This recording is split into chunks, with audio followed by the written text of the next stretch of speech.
Today, the Supreme Court ruled that the Biden administration is allowed to remove border barriers in Texas. And now a Louisiana rep says that Joe Biden is staging civil war by pulling down Texas's border barriers. In Texas, Democrats are proposing a solution. Federalize the Texas National Guard. Basically have the feds seize control of a armed force in the state that is opposing their facilitation of human smuggling. Yo, man. Hey. I know everyone's saying Tim said civil war. No, a Louisiana rep said civil war. So we'll talk about that. Plus, Ron DeSantis has endorsed Donald Trump. This is fantastic. So I'm really excited to talk about that. And Trump says Ron DeSanctimonious is officially retired. No longer they will use that name. And then, of course, I think the most important story, Sean Strickland got robbed at UFC 297. He should have won. He did win. Someone asked me, they were like, oh, who won the fight? And I was like, Strickland did. And I was like, oh, cool. I'm like, yeah, but they called it for Duplessis. But we'll talk about all that. I'll just generate some controversy beforehand. I think Duplessis did great. I'm not a big UFC guy, so I don't know a whole lot about it. But I was very disappointed to see that ruling. You know, Joe Rogan expressed shock at the ruling. Dana White said Strickland won. And the reason why I am salty about this is Strickland, Covington, these are guys who are coming out and they're standing up for the little guy. They are pro athletes who are speaking up. And it's about time we had some of that. And then I watched this fight where a guy clearly wins, but then they call it for the other guy. And I just feel like it's all staged. It's all fake. So we'll talk about all of that. Before we get started, my friends, head over to castbrew.com to buy Cast Brew coffee. Why should you? It supports this show and it's the best coffee you'll ever have. I have to say, at this point, the amount of sales we're doing of Appalachian Nights ground, it's already sold out. I can't believe it's sold out. Now I feel bad. And our coffee pods are sold out. Okay, now I'm feeling real bad. But hold on. Appalachian Nights Whole Bean is still available for those that want to get it. Man, even our Whole Bean Rise with Roberto Jr. is sold out. Guys, we are selling way too much of this coffee. I didn't even realize these things were sold out. But if you want to support the show, go to castbrew.com, buy our coffee. And as you can see, this stuff really is good. We're selling thousands of bags every week, I think. And I really do appreciate your support. The coffee shop is under construction. Aiming for a June opening. That's a hard date, so we're really excited for this. And if you want to support our work, we sponsor ourselves at Casper, but also head over to timcast.com, click join us, become a member to support our work directly because this show is made possible in part thanks to viewers like you. If you want to see more of these ground live shows we're doing, we've got one coming up March 5th, which technically should be Super Tuesday, but come on, there's not going to be a Super Tuesday. Whatever it'll be something. But we're going to have a live show in West Virginia. And if you like that we're putting on these live shows and the work we're doing, it's possible because you guys become members and support us directly. Our cultural endeavors, the products we're building, the parallel economy, all the stuff we support is made possible when you become a member. And you will get access to the uncensored members only show, which will be coming up tonight at 10 p.m., where you as a member can actually call in to talk to us and our guests. We'll take your questions, but make sure after you sign up to become a member, you join our Discord server where you can hang out with like-minded individuals. And then you have to submit if you want to be some of the people who are asking questions, because we only take about 5 every night. But sign up, support our work, smash that like button, subscribe to this channel, share the show with your friends. Joining us tonight to talk about this and everything else is the great Roger Stone. Tim, thank you very much for having me. I'm delighted to be here. I think everybody already knows who you are, but I must ask you to introduce yourself. Let's see. I'm a veteran of 13 national Republican presidential campaigns. I'm a New York Times best-selling author. I'm a believer in Jesus Christ, a soldier in the army of the Lord. I do a daily show at stonezone.com, also a radio show at WABC Radio on Sundays in New York. And I have a lot of political opinions. I've been in the business 45 years. With the New Hampshire primary coming up tomorrow, there's a lot of news related to this. Biden's not on the ballot. He's also being challenged in Illinois, and you're going to have you have a lot of insights for us on this to explain what's going on. So thanks for being here. Should be a lot of fun. We got Hannah Claire Brimlow hanging out. Hey, I'm Hannah Claire Brimlow. I'm a writer for SCNR.com. That's Scanner News. I'm really happy to be a part of that team. Ian's here, of course. Hi, everyone. Ian Cross. I'm happy to meet you, Roger. Well, I guess we'll get into it on the show. I'll ask you more about your career once we get into it. We got Serge to my right here. Yo, I am Serge.com. I guess, good match to Strickland. He's a great dude. I'm wearing my South Africa jersey because I'm stoked South Africa's getting up in the world. We got Mr. Beast. He has no choice but to support Duplessis. Yeah, right. Mr. Beast's girlfriend is South African. Guy won this championship. I don't know what the championship was, honestly, but Elon Musk. We got a lot of South Africans in the world. I think it was middleweight. Yeah, middleweight. Yeah, Sounds and, right. and you know what? Shout out, biltong is based AF. It's Yeah, delicious. yeah. And I think Duplessis did absolutely fantastic. It was a great fight, but I just felt like Strickland won. But we'll talk about that. We will get into it heavily because Dana White is pushing back on some woke reporters who are calling out Strickland's speech. But let's jump into the first big news here from the Post-Millennial. Louisiana rep says Biden is staging civil war by pulling down Texas border barriers. Texas should stand their ground, Higgins posted. This, of course, is in response to breaking news that the Supreme Court will allow federal agents to cut razor wire Texas installed on U.S.-Mexico border. It was a 5-4 ruling, leaving many people shocked. Texas is being overwhelmed. There's a story, I don't know if it's true, but I'm hearing Mayor Johnson in Chicago is having panic attacks. Is that true? Did I you can hear double that? check. Google search, see if you can find that. Because I heard people talking about it on Twitter, but we know that the mayor of Chicago, New York, they are freaking out over the massive influx of illegal immigrants. On the border, we know it is the worst we have seen, at least in my lifetime. And it's substantially worse than anything we've seen in the past decade. And so you have Texas desperately trying to stop it, deploying armed soldiers of the Texas National Guard to block federal agents from being able to control the jurisdiction in this area. And now the Supreme Court has ruled in favor of federal agents. This to me looks like a Fort Sumter-esque type scenario where the federal government is asserting jurisdiction over an area. The state is rejecting it. The state has deployed armed soldiers and the feds are now countering. We're hearing a lot of crazy rumors, but this does feel like it could be escalating to this federal versus state conflict. And with as many states as we've seen who are upset over the massive influx of illegal immigration and the fact the Biden administration is facilitating this, I think we're walking on the razor's edge here. All I can see is that the federal government is intentionally letting immigrants in to later repatriate or patriate them, I guess, give them citizenship to go fight in a war that they're anticipating. I don't understand other than Or that, why typically this it's is to happening. shift the census data, right? It's to say there are this many people here and that's why we should get extra representation in the government, even though they're not here to legally vote. They didn't enter this country legally. I mean, the implications of illegal immigration are really serious. And I think the federal government is actually pushing Texas to more seriously consider secession. They have that vote coming up to consider it in November. I think they're going to isolate themselves from what is ultimately a small country that we're all attached to. I mean, Texas is independently economically viable without the U.S.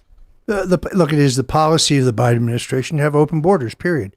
Joe Biden himself blurted it out 3 days ago. He said, when they asked him point blank, is the border secure? He said no. And I've said that for a number of years. Well, he needs to tell that to Secretary Mayorkas plus Miss Jean Pierre, because that's the exact opposite of what they have said. Notice what the mayor of Chicago said. He said, this is not sustainable. We're going to run out of money soon because we don't have the money for the social services for this influx of migrants. And the answer is to give them citizenship. How is that the answer? When Secretary Blinken met with the president of Mexico in their joint communique, he also implied that the answer was somehow to give this influx of migrant citizenships. Well, we understand that would allow them to vote. Perhaps that's the goal, but I don't see how that will solve the fiscal problem, the fentanyl problem, the crime problem, the fact that these cities, these counties, these states, they're running out of money. They don't have the money to sustain this influx of migrants. I think the money they're looking for is to facilitate more of it. We've seen for years they've been they've been smuggling children on planes and transporting them across the country. Mm-hmm. So we've it's funny when we have a Democrat come in here and we show, like Marianne Williamson, we show her the story. It's like, this is from 2021, where undercover video catches them doing this. They're smuggling people. They're getting away with it. The thing about just getting them in to vote, which they might be doing to give them citizenship and let them vote, is like they could just use electronic voting machines and flip tallies and like cheat the voting systems if they really wanted to guarantee a vote outcome. It's not about they that. don't need to destroy the system within immigrants. So I don't understand. There's got to be more than it's a long-term solution as opposed to a short-term. If they were to flip votes, that's short-term. If you're to bring in people, promise them public coffers, offer them executive order citizenship or something, which I think Biden will probably try to do at the end of the year. I think there's a strong probability of it. Then you will get a longer term voting base. But it's more than that. It's that putting these people into cities increases Democratic members of Congress. So if these people go there, the next time we have a census count, which is, I think, what's going to be 6 years? Correct. No, 6 years. How many seats will the Democrats get from non-citizens, regardless of whether these people vote, and how many electoral college votes will they get, regardless of if these people vote. The idea is to just change the basic makeup of the American electorate. Look, my sister's son, my nephew, her only son, who lives here in West Virginia, died of a fentanyl overdose late last week, 38 years old. That's This has awful. touched my family directly. It's a horrific tragedy. But that's what these policies are giving us. And this administration doesn't seem to care. In fact, they seem to be promulgating it. I think it's just, it feels like the unraveling of the country intentionally, like if we can't have it, then we will burn it down. If we can't have it, no one can kind of thing. Like a deranged stalker ex-lover who's upset that his girlfriend moved on. So he's like, if I can't have her, no one can. They're just destroying everything because they're mad Trump's going to win. Or perhaps, more pragmatically, they are concerned that Donald Trump will win and they will go to prison. So they want to destroy whatever they can to make sure they weaken the machine, which will once Trump is elected, will be turned against him. Maybe. I mean, the other thing is that maybe they never valued the country before, right? They never valued America at any point. And so the idea that they're like, we don't care that this is destroying anything because we never thought it was worth protecting or saving. They can't see why America is a unique nation and why importing fentanyl into poor parts of the U.S. is a disaster, right? There's sort of an elitism about it that says this is not something I care about because it doesn't touch my life. And in fact, I don't value this. I mean, it was always what celebrities were like, if Donald Trump gets elected, I'm moving to Canada. It's the same type of mentality. But I can leave this behind even if you die from him. But you even have liberals like Eric Adams, the mayor of New York City, who runs for mayor saying he's proud that New York is a sanctuary city. Today, he's saying this threatens to destroy New York as we know it. These mayors, they don't know what to do. They can't provide the social services required, and people who are legal residents are being denied social services so we can house, migrants. Now, here's my concern. You already have armed National Guard, armed soldiers deployed to block federal agents. The Supreme Court has now ruled in favor of these federal agents. They can go in and remove razor wire, basically allowing wave after wave of criminal alien to enter this country. The Texas National Guard is already defying the feds. The feds have asserted jurisdiction here. Texas National Guard said, screw off. What's going to change? Why would the Supreme Court saying you can remove the razor wire change anything about Texas state law and how they handle law enforcement? Texas has said it is illegal to cross our borders in this way, and we will enforce the law. The feds are saying we can remove this and allow them to break the law. I don't see Texas backing down from this. Texas is going to say, that's great, Supreme Court, really, really great. Good luck removing the razor wire when our guys are standing there holding guns, blocking you from access to the river. What are the feds going to do? Show up with guns and point the guns at the National Guard and say, get out of the way? Is Texas, I mean, fair question. Is Texas going to instruct their armed soldiers, you must now evacuate and let the feds come in? Because the order is, it's a temporary order pending the ongoing litigation. Is there a chance that effectively Texas could be held in contempt of court? What are the punishments for not going along with this temporary order pending ongoing litigation? What does that even mean when the feds have already asserted jurisdiction on the river and Texas said, F off? You can file all the paperwork in the world for injunction. The feds have already asserted it's our jurisdiction. And Texas said, don't care, get out with guns.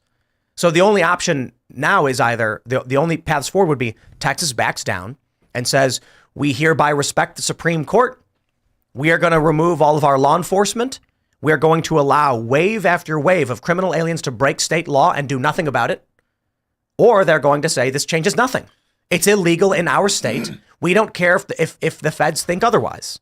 I mean, that's what Paxton said. Attorney General Ken Paxton said, this is a temporary order and the litigation is ongoing and we're going to continue to fight this. I mean, he's not saying exactly what they'll do if they'll refuse to let them take the razor wire out, but he is saying that Texas is not willing to put up with this sort of federal reach into their border security. So what are the feds going to do next? There's nothing? This is a classic struggle between federal power and states' rights. But while we're sitting here trying to sort this out, how many million more people are going to come into the country illegally? And my fear is that, let's say Donald Trump wins in November, handily, Joe Biden rubber stamps an executive order granting a quick path to citizenship for all of these people. Millions at that point would be what? 12 to 15 million people.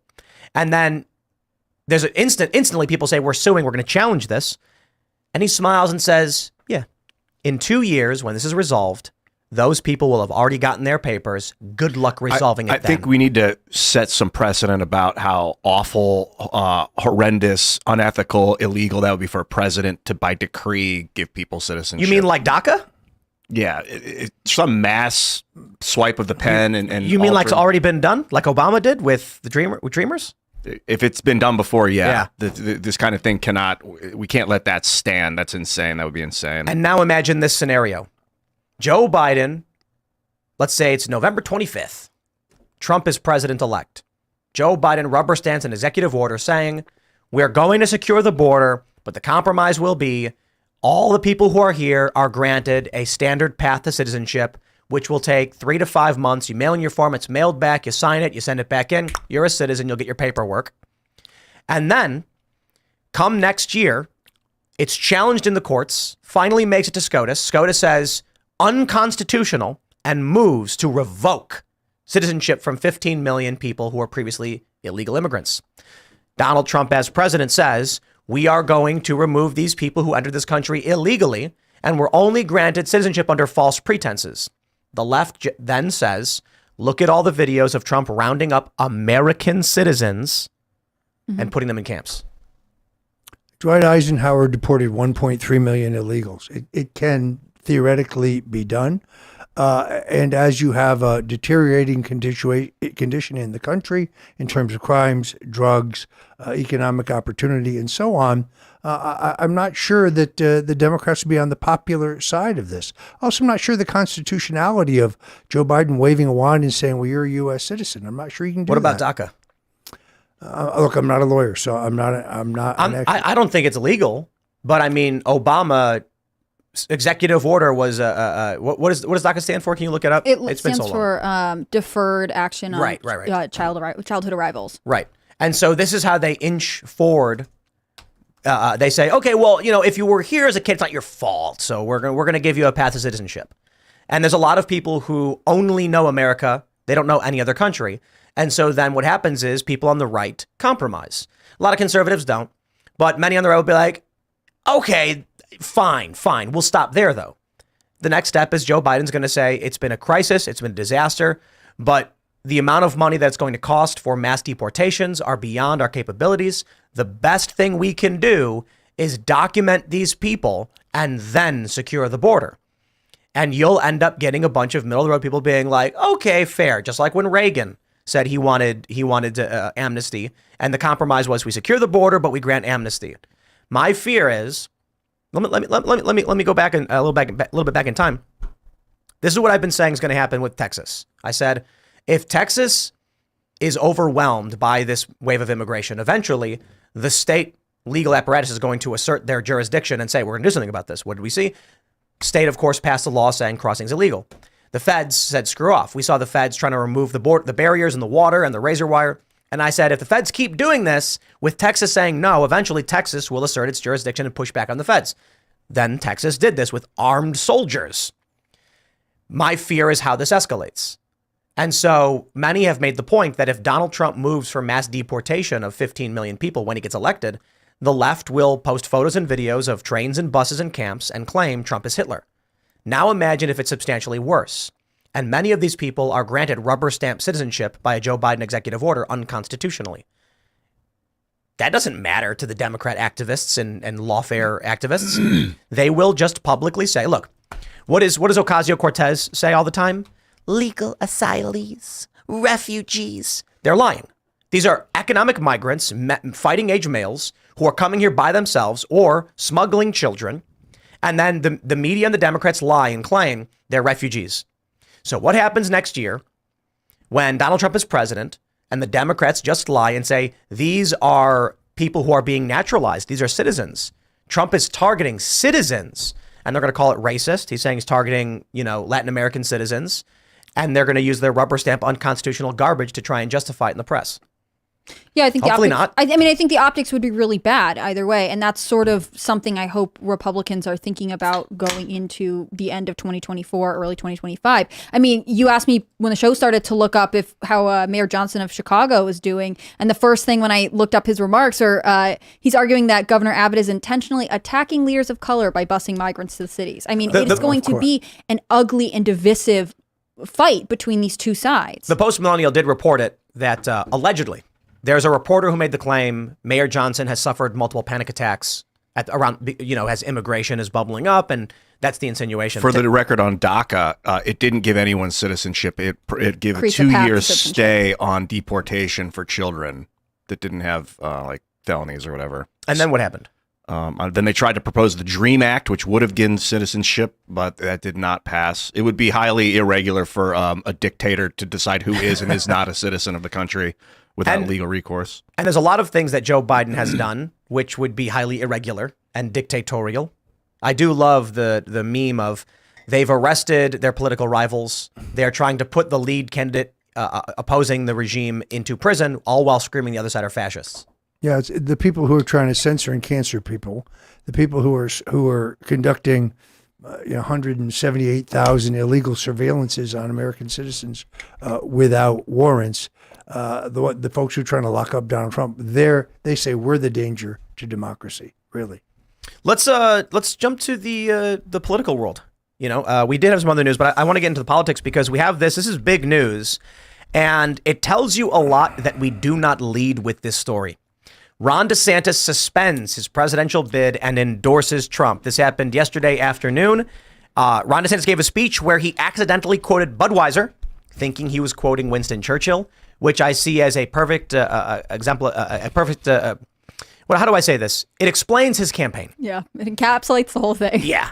Success is not final. Failure is not fatal. It is the courage to continue that counts. Winston Churchill. No.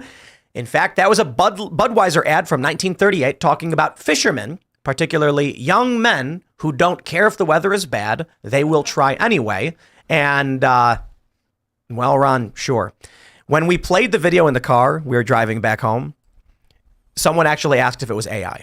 Yeah, I thought so too. You thought it was AI? Yeah, because he looked so good. He was smiling. He I'm like, why is he so looks happy? He looked relieved. This Yes. is the best I've seen him look in months. He looked like, wow. So happy. I'm so glad that this is over. He opens with "I'm in Florida" and he's like happy about it. He looks like he's about to cry It's like from hitting relief. yourself in the head with a hammer. It hurts so much when you stop. He always lacked a rationale for his candidacy. What was the rationale for his candidacy? If you wanted the America First candidate, we already had that person. That was Donald Trump. If you have a choice of seeing the Beatles or seeing a Beatles tribute band, which one are you going to see? You're going to go see the Beatles, right? So he never had a rationale for his candidacy other than saying, well, something might happen to Trump, but that something hasn't happened, or to the extent that it has happened, it's actually turbocharged his campaign. So he had one foot in the America First camp, one foot in the Republican establishment camp, but he could never make a case why him, other than, well, Trump might be going to jail, that's why it should be me. And that Trump is beloved. He's unlike any political figure we've seen in the history of the country. Let me play a short little snippet from this DeSantis speech. Their first snowman in New Hampshire. They are one of the reasons we fight so hard for what we believe in. Winston Churchill once remarked that success is not final, failure is not fatal, it is the courage to continue that counts. While this campaign has ended, the mission continues. Down here in Florida, we will continue to show the country how to lead. Thank you and God bless. So that was the end, of course, where he quoted Budweiser thinking it was Winston Churchill. But I agree. He seems happier than I've seen him in a long time. I got to be honest, when I saw this, I thought it was AI. I thought it was a deep fake AI generated speech.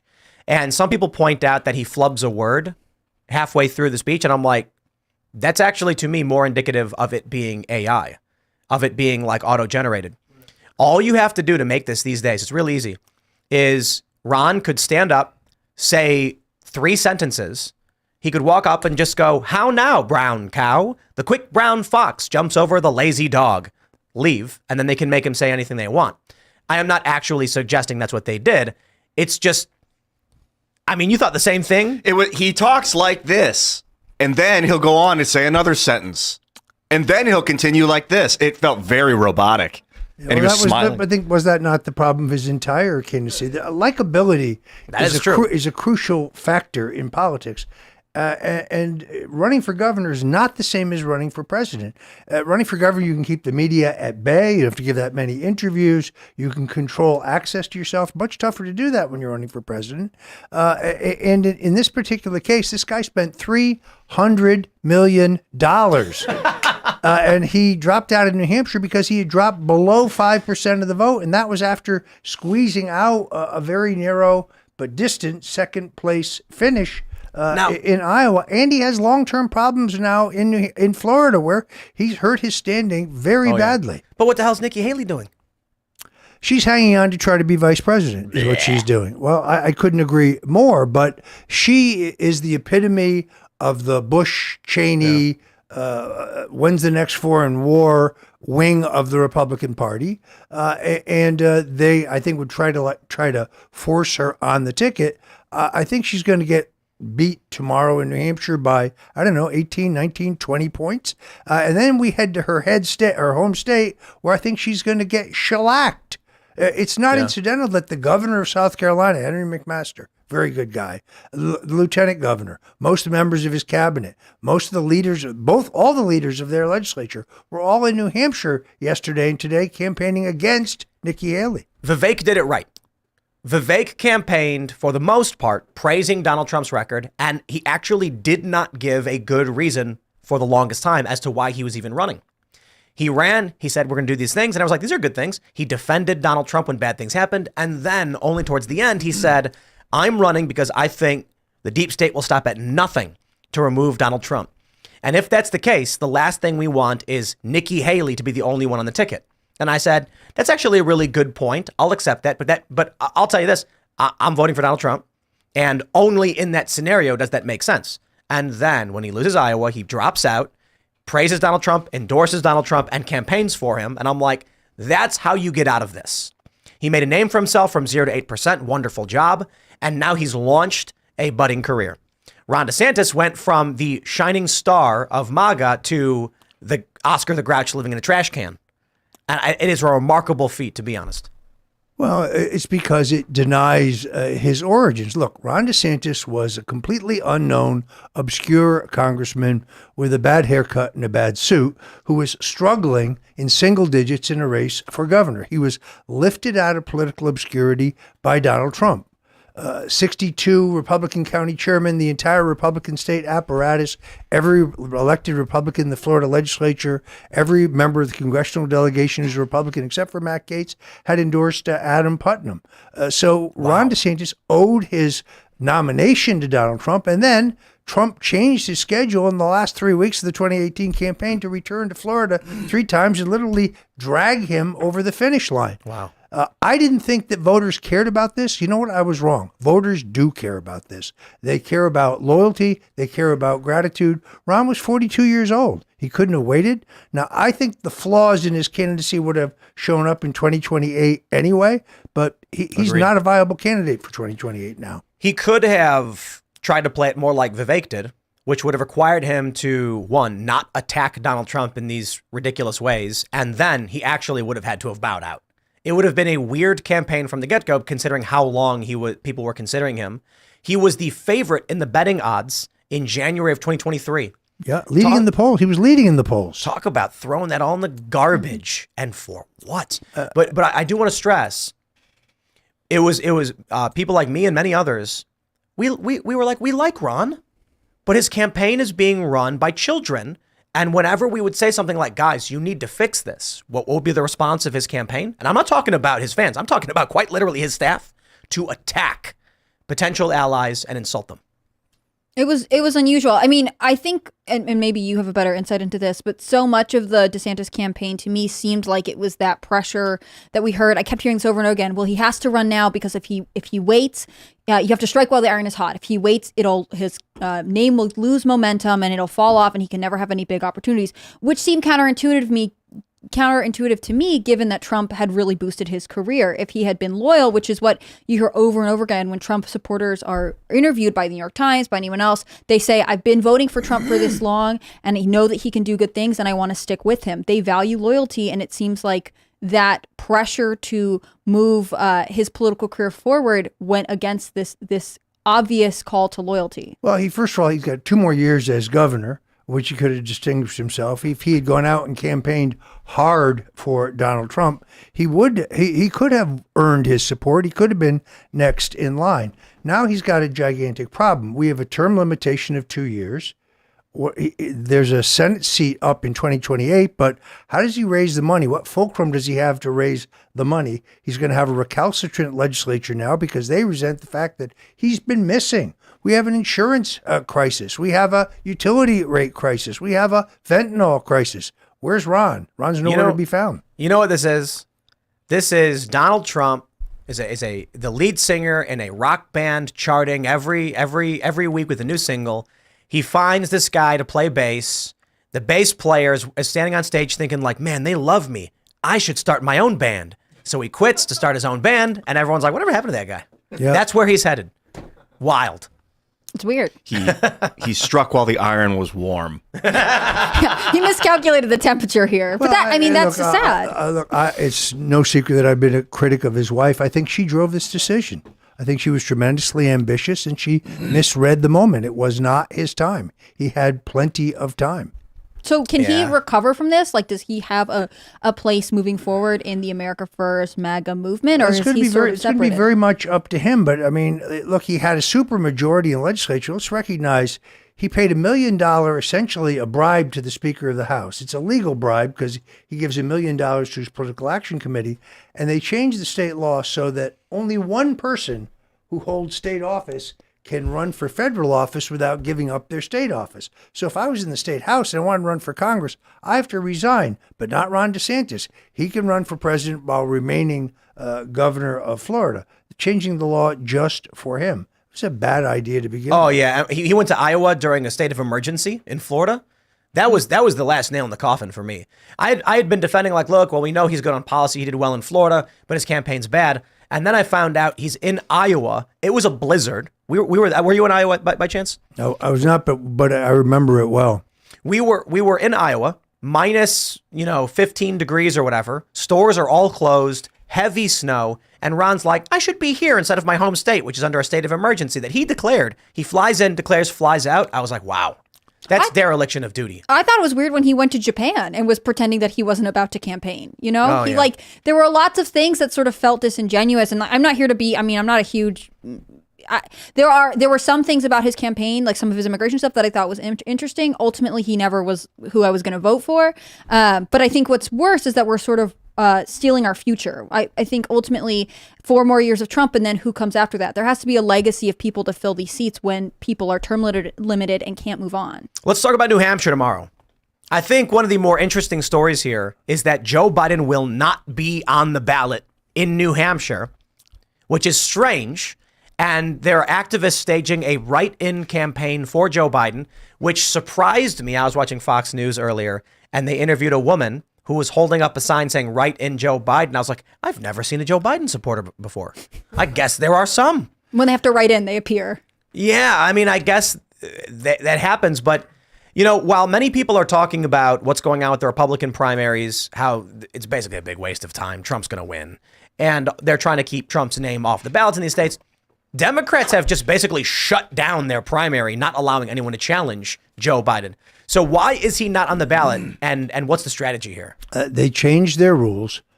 So they stripped Iowa, the first in the nation caucuses, of their delegates to try to discourage them from having caucuses. They didn't have them.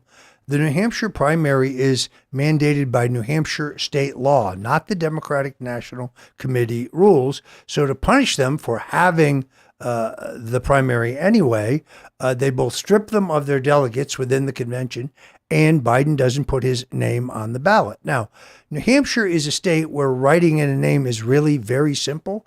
Dwight Eisenhower won the Republican primary there he wasn't even on the ballot. He won as a write-in in 1952. Henry Cabot Lodge won the nomination or the primary there in 1964 in a write-in. It's very simple to do. Now they fear being embarrassed by this little-known congressman who did file for the primary, Dean Phillips, who I don't know much about. So now they are hustling to get out a vote for Joe Biden. Well, there's Marianne Williamson as well. And Marianne Williamson. I don't believe Cenk Uygur is on the ballot in New Hampshire either. I'm not following that. I know that he's gotten on in some states, but of course he was not born in the United States or to American parents. So there's a Supreme Court ruling, basically. I mean, there's a constitution saying you have to be a natural-born citizen, but there was also a ruling already rejecting his argument as to why, after being, Cenk Uygur's arguing that he is a citizen in full rights, as same as anybody else, so he should be allowed to run. There's an interesting argument to be made there, but I don't know if he's going to appear on the ballot. But I would say that even with this write-in campaign, I think it's possible that Marianne Williamson wins this one. Maybe. I mean, the big tension for me is that now the DNC has really isolated the New Hampshire branch of the Democratic Party. They sent them the assistant attorney general sent this letter to them. I think it was like 2 weeks ago. It was a cease and desist letter saying you cannot, in writing, which they did. The Rules Committee for the DNC sent a letter to the New Hampshire Democratic Party saying if you hold anything during the primary, it's meaningless. And you should not encourage voters to do anything. And this is discouraging people from voting. This is voter interference, voter suppression. And it's really building tension between this party and this national mega group that says, you guys have to comply with what we want, even if it's against your state laws. I would say it's anti-democracy, wouldn't you? I would too. I mean, it's actual voter suppression to say it's meaningless, right? That's crazy. Well, look, the Democratic national selection process was pre-wired. Their first real contest is South Carolina, where you have an absolute majority of African-American primary voters. I have predicted for some time Joe has had the way cleared for him to win enough delegates to be nominated, but that would not stop him just before the Democratic National Convention, which just happens to be in Chicago, to announce that he's decided not to run for reasons of health, throw the convention open to the selection of another candidate. Michelle Obama will say, oh, I'm not interested. I don't want it. No, thank you. I don't want to do it. Okay, I'll do it. What'll happen is she'll say, oh, no, I couldn't do it. And then you'll start hearing chants of Michelle. Yeah, she'll be drafted. And she'll smile. And then Barack will come out and he'll say, I think this nation needs a leader.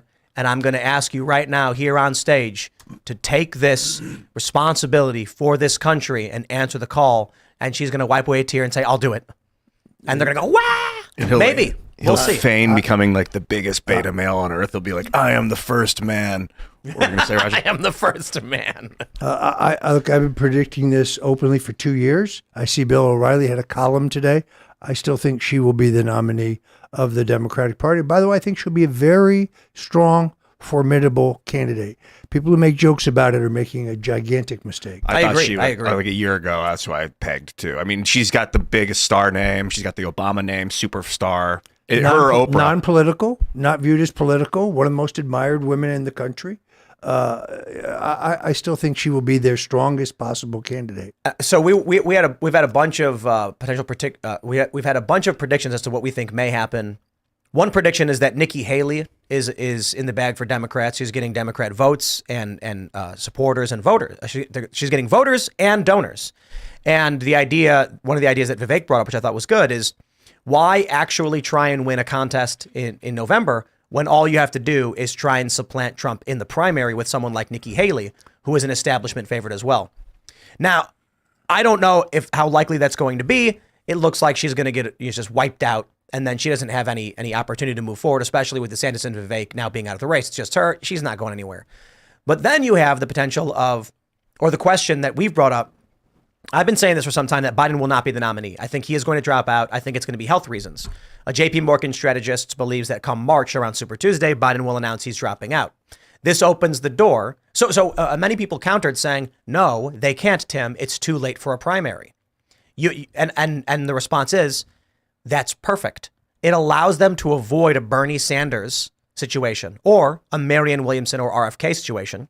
It allows them to stop any of these candidates from gaining traction and gaining delegates so that when they, as you describe, Roger, Biden drops out, they can just at an open convention, super delegate Michelle Obama or Gavin Newsom. Yeah, they can control the convention that way. But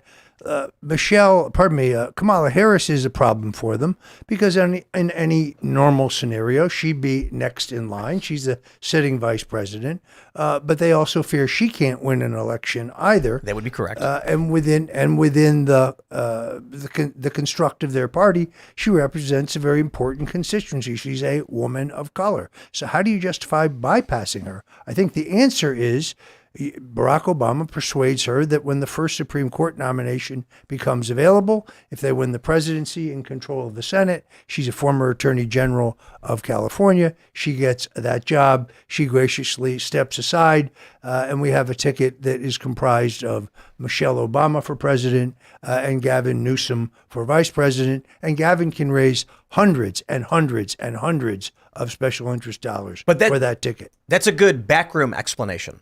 Kamala Harris will be offered a Supreme Court seat, but they're not going to publicly say that. No, I think it's actually really, really simple. A lot of people said, how do you get past Kamala Harris? It's really simple. Joe Biden announces he's stepping down or he's suffering a health issue. Kamala Harris, I think there could be an instance where Joe Biden actually says, I can no longer perform my duties. I need Kamala to serve as acting president. Kamala simply says, I will not try to seek a presidency when I'm filling this role. It would be irresponsible or it would be wrong to try and win an election this late in the game. I'll just do my duties and then bow out. Here's why I don't think that happens. I think Joe needs to maintain the legal authority to pardon his son and his brother and himself and the other members of the Biden crime family. He's wanted this job his entire life. I don't think Dr. Jill's anxious to go by any means. So I think I once agreed with you. I thought that he left early. I don't think he leaves early. I think he fills out the term but just doesn't run. I mean, they're all one big happy family tree, son. You know what I mean? Committing treason. So I'm half kidding. Why wouldn't he just, along with his cronies, go to Kamala and say, look, pardon Hunter, me, and anybody else. I'll bow out 2 months, 3 months, 4 months, or whatever. It's all yours. Because it would eradicate her political career. No, she gets to be the first female president. Well, if she pardoned all those people, it'd be like a taint on her life for the next 30 or 40 years. Bro. Biden's the fall guy. He's not going to be a politics. It did cost Gerald Ford re-election. The pardoning of Nixon. In a very narrow race by pardoning Nixon. Had he not pardoned Nixon, I think he would have won. He lost by a hair. He lost a very close race. And that was 2 years after Watergate. I mean, think about it. Come on. They go to Kamala and say, how would you like to be the first female president in history? Your name will never be forgotten. All you got to do, pardon the Biden crime family. You're not going to run for re-election. We'll then move you to a Supreme Court seat or something like this, but you will be in the history books forever. She says, deal. Who would not want their name to be on that plaque? Do you risk voters who are wanting the new Democratic nominee to be a woman of color, like splitting the votes at any convention between her and Michelle Obama if you do that? I suppose there is the argument that if Michelle Obama is the nominee, they would be saying this could be the first woman of color to ever be president. You have to vote for her and then try and go for the woke angle. That's and then you've true, already done it with Kamala, so it's, right. So you burn that one out. But it's perhaps that how do you publicly get past Kamala Harris? They've really created an obstacle for themselves, which is sort of hilarious because I think when they started, they really thought maybe she can be the heir apparent. Maybe it'll be fine, which is crazy. I don't think they thought that. I think they were like, we can't have stodgy old white men with all these progressives. You need a woman of color in there somewhere. Yeah, I think she doesn't even know why she's there. I actually think Biden accidentally painted himself in a corner. I don't think it was in the plan. He blurted out, I'm going to have a vice president who's going to be a woman of color. He just said it. Is that illegal? Violation of the 1964 Civil Rights Act. One of these things we that has hadn't been overturned affirmative action at that point, so it's been driving me a little sideways regarding the Supreme Court. You mentioned that the Obamas might go to Kamala Harris and be like, "Well, we would consider you for the Supreme Court," or that they would just put her in the Supreme Court. Like, do we have 9 people making decisions for the entire state of Texas? That's like, I appreciate what it's done and how it stands and how it questions the legislature and how it can overturn presidential authority and stuff, but giving this kind of mass authority to 9 people that are appointed. They're not even voted into office. They're appointed by some political zealot, some president. And then confirmed. Like, that's so much power for such a small group of people. I don't know. It's great. I love it. I think it's beautiful. It's the it's one of the brilliant things in the U.S. Constitution. one of the smartest things. As long as the court is indeed not politicized. And then when a politicized person gets appointed, they're there for life. Like Yes. that should be overturned. Like there should be term limits or something. One of the smartest political creations of mankind is the American form of government, and we take it for granted because we grew up in it. But when the founding fathers were trying to put together this system, they really did make the best that has been so far. Can it be better? Always. There are ways to improve. That's why the Constitution can be amended. So are there faults? Can we improve? We always can. We always should look for ways to do so. But at the time, the American system of government is a masterpiece. And to this day, still stands as the best form of government in the world. And when the Supreme Court ruled against some aspects of the New Deal, Franklin Roosevelt tried exactly that, to expand the court, to pack the court. It did not go over well, and he failed. What did he do? He put forward a proposal to expand the court, and it was defeated in the Senate. So there were 9 then. There's Yeah, 9. There's 9 then. There's 9 now. He wanted more. The argument is that, what do we have, 12 districts? How many? I think that's right. Appellate districts or whatever? That there should be a judge for each region. It's been so long since we've covered this stuff heavily. But the reason why it's brilliant is if you break it down to the most rudimentary of forms, you have a group of people who just declared independence. You had the Articles of Confederation. You did not have a constitution. You had a very weak government, and they're trying to figure out how do we run this thing? And then someone says, we should have a king. George Washington, he should be king. And they're like, no, we can't have a king because then George may be great, but what about his kids? And then there's corruption. Okay, well, what about like a direct democracy? What if people just voted? No, because then people vote for stupid things and you need some expertise in there. Okay, what about like a council of elders, appointed individuals who are of great standing within their communities? And so you have how about all three? How about we have a council of elders, a direct democracy, a representative democracy, or I should say a constitutional representative republic, and a strong executive. We do all three, and we make them fight each other. Checks and balances. How about we don't just choose one of these governments we've seen before? We do all of them. Yeah, but if we're actually talking about making Kamala Harris on our council of elders, like what have we done to our national wisdom? Beautiful.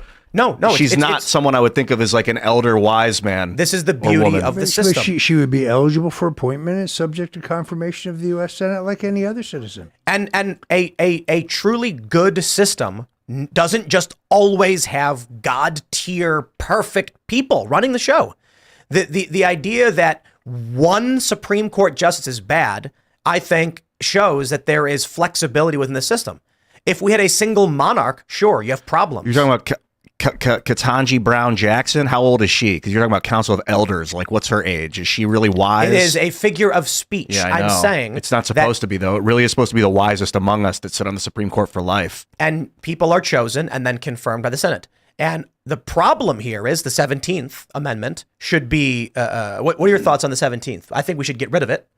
I think it was Ben Sass who first proposed, but what is the 17th? That the Senate is chosen by popular vote in the states as opposed to the state representatives. It used to be done by the state legislatures. The state legislatures would choose U.S. senators, and then they changed it so they were done by direct election of the And voters. that's a mistake. And this is what causes part of the problem. When you have people voting locally for their state reps, those reps know about your local issues.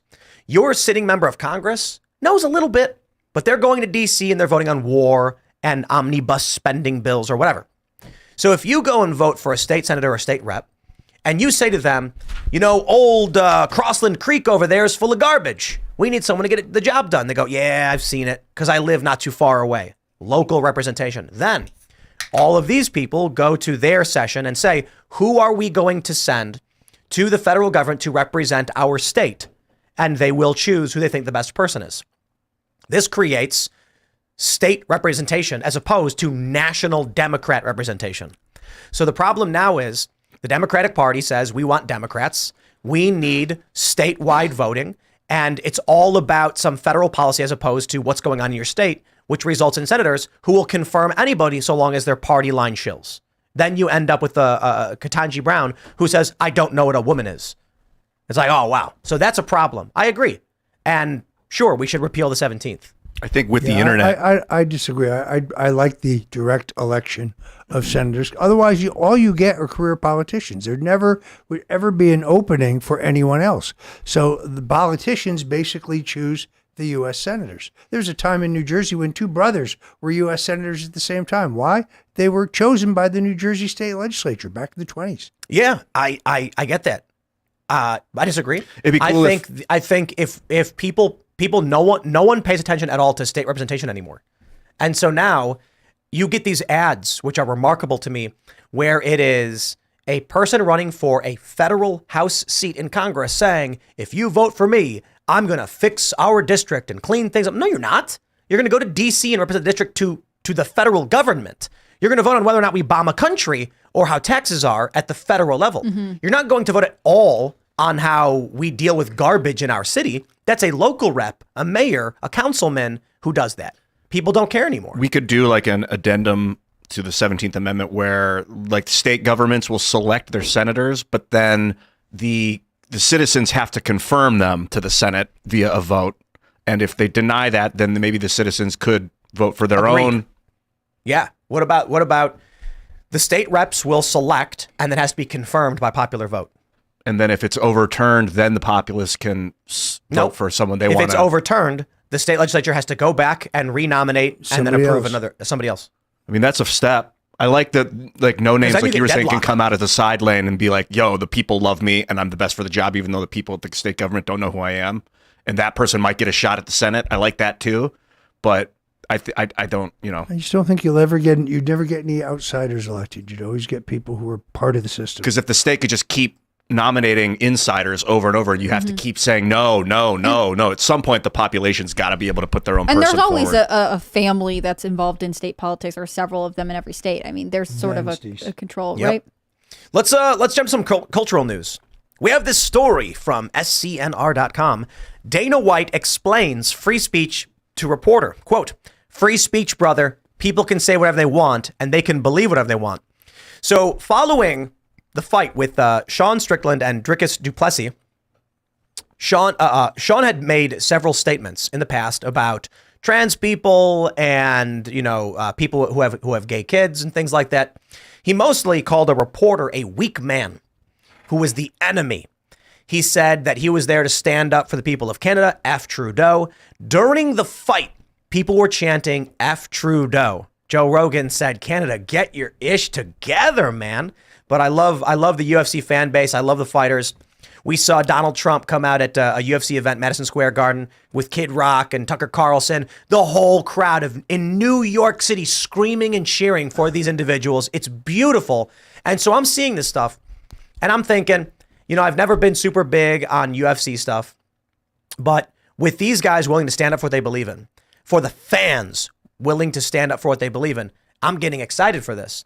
So Dana White comes out, and they ask him, this reporter says, you obviously give a long leash to your fighters about what they can say when they are up there with the UFC microphone. Dana Leash snaps back saying, I don't give a leash to anybody. They can say whatever they want. Now, this is a sport I like. Yeah, I love that. That's fantastic. And then you get Sean Strickland, who was the champ. I say was. I think he still is. And you have this split decision after the fight where they claim he lost the title. And so this is generating quite a bit of controversy. There's a lot of people saying, grow up, stop being a whiny little bitch. He lost. But I'll just put it this way, and then we can talk about it. There's a conspiracy theory. Of course, people are going to suggest this, that the reason Strickland was lost was not because he was the worst fighter, but because he's causing problems for the brand. So when people say to Dana White, you give your fighters a long leash, and then he says, I don't give anybody a leash.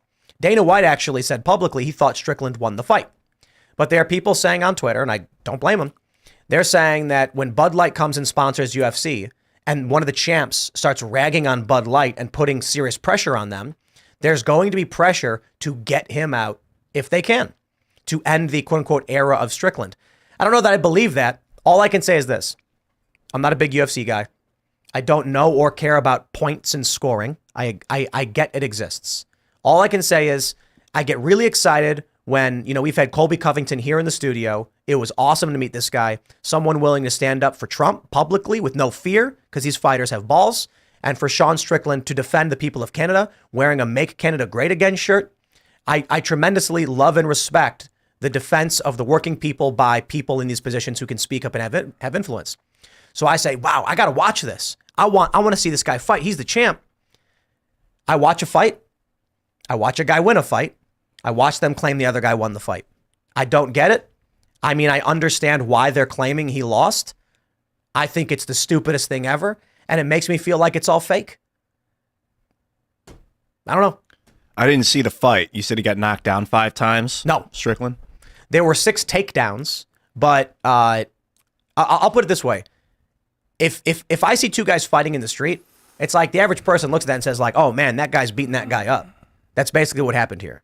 Strickland was beating the other guy up. And then in the end, they were like, yeah, well, he got knocked down a handful of times, and so the judges thought it went the other way, so we're giving him the guy the fight. So the Supreme Court of MMA has ruled. I got to tell you, I went to the UFC fight with Donald Trump in Las Vegas several months ago. It was an extraordinary experience. First of all, never has there been this much testosterone in one hall any place in the country. I mean, it was an all-American extravaganza. Nobody was snacking on tofu, if you know what I mean. And the reaction that Trump got was extraordinary, just extraordinary. Now, I'm a big fan of Colby Covington. I still haven't gotten over the fact that he lost, but you know what? He'll be back. His greatest victories lie ahead. That guy's got guts, and I'm absolutely convinced that he comes back. I completely agree. That was another one of these fights. So with Colby, I was thinking he may actually have taken it in the last round. But again, like, I don't know. I'm like, for me, I watched that fight and I'm like, honestly, I have no idea. In the end, the final round, Colby absolutely, I think he won that final round. And then he said he thought he won the fight too. Watching the Strickland fight, that guy won a fight. I feel like this is the kind of so thing too. that Strickland will just be like, and now I'm more motivated than ever to do anything I can to be victorious. I mean, I've only heard him interviewed a couple times. I haven't watched UFC consistently in years, but he's a really tenacious person, and he is he's a very strong sense of self, and I think that really drives his desire to compete. And I think that's actually why so many people like him. Like, yes, his takes are kind of interesting and not what you expect, but more than anything, he is a person of intense conviction. But as for, I really like and trust Dana White, so there's no way in the world he would wire a fight. I never understood their scoring system. I saw the same fight you did. I thought Strickland won, but what do I know? I'm not one of the judges. Well, look at this. All that matters is Joe Rogan he apparently agrees, so I defer to him. And if Dana White also the story from MMA Junkie, Joe Rogan surprised judges awarded Dricus du Plessis win over Sean Strickland. It's an amazing clip. I watched it. Rogan normally is commentating on these fights, and when the ruling came down, he says, "Wow, interesting, very interesting. I wonder how the people online feel about that, because we're not scoring it while we're watching it. We're just having fun. Were we wrong?" That's exactly how I felt when I watched this. I'm like, dude, I bought this pay-per-view thing. I'm super excited to support Sean Strickland. He's standing up for the little guy. It's exactly what we want to see in these sports. I watch a fight. I watched this guy win. It was close. Du Plessis is amazing. It was a really awesome fight. Strickland, his eyes covered in blood. It was good. And then they're just like, nah, he loses. And I'm like, what, man? So I don't know, dude. I don't understand it, I guess. We have this from verdictmma.com. A lot of people were sending me, where you've got a couple different metrics by which the fight was judged and scored, and it looks like the media scored it for Strickland, but the judges went the other direction on it. So it is what it is, man. I don't think it was I don't believe that it was rigged in the sense that like Dana White had anything to do with it. Dana White publicly stated he thought Strickland won too. Yeah, that indicates there's going to be a rematch. Rogan said they're going to create some animosity between the two fighters. Think of the box office on that. Yes. So I say shenanigans. It sucks. Whatever. He got robbed. People are like, he didn't get robbed. He just lost. I'm like, dude, that's what it means. Like, it was a close fight. We get that. They gave it to the other guy. He was robbed, meaning it should have slightly gone the other direction. But a rematch could be really good in that everything Strickland got to say will be amplified tenfold when we start building up to a potential rematch, which I really hope happens. Yeah, I was thinking about the bread and circus. They say in failing empires, the empire gives its citizens bread and circus in order to keep them distracted and fed so they don't riot. And then they just...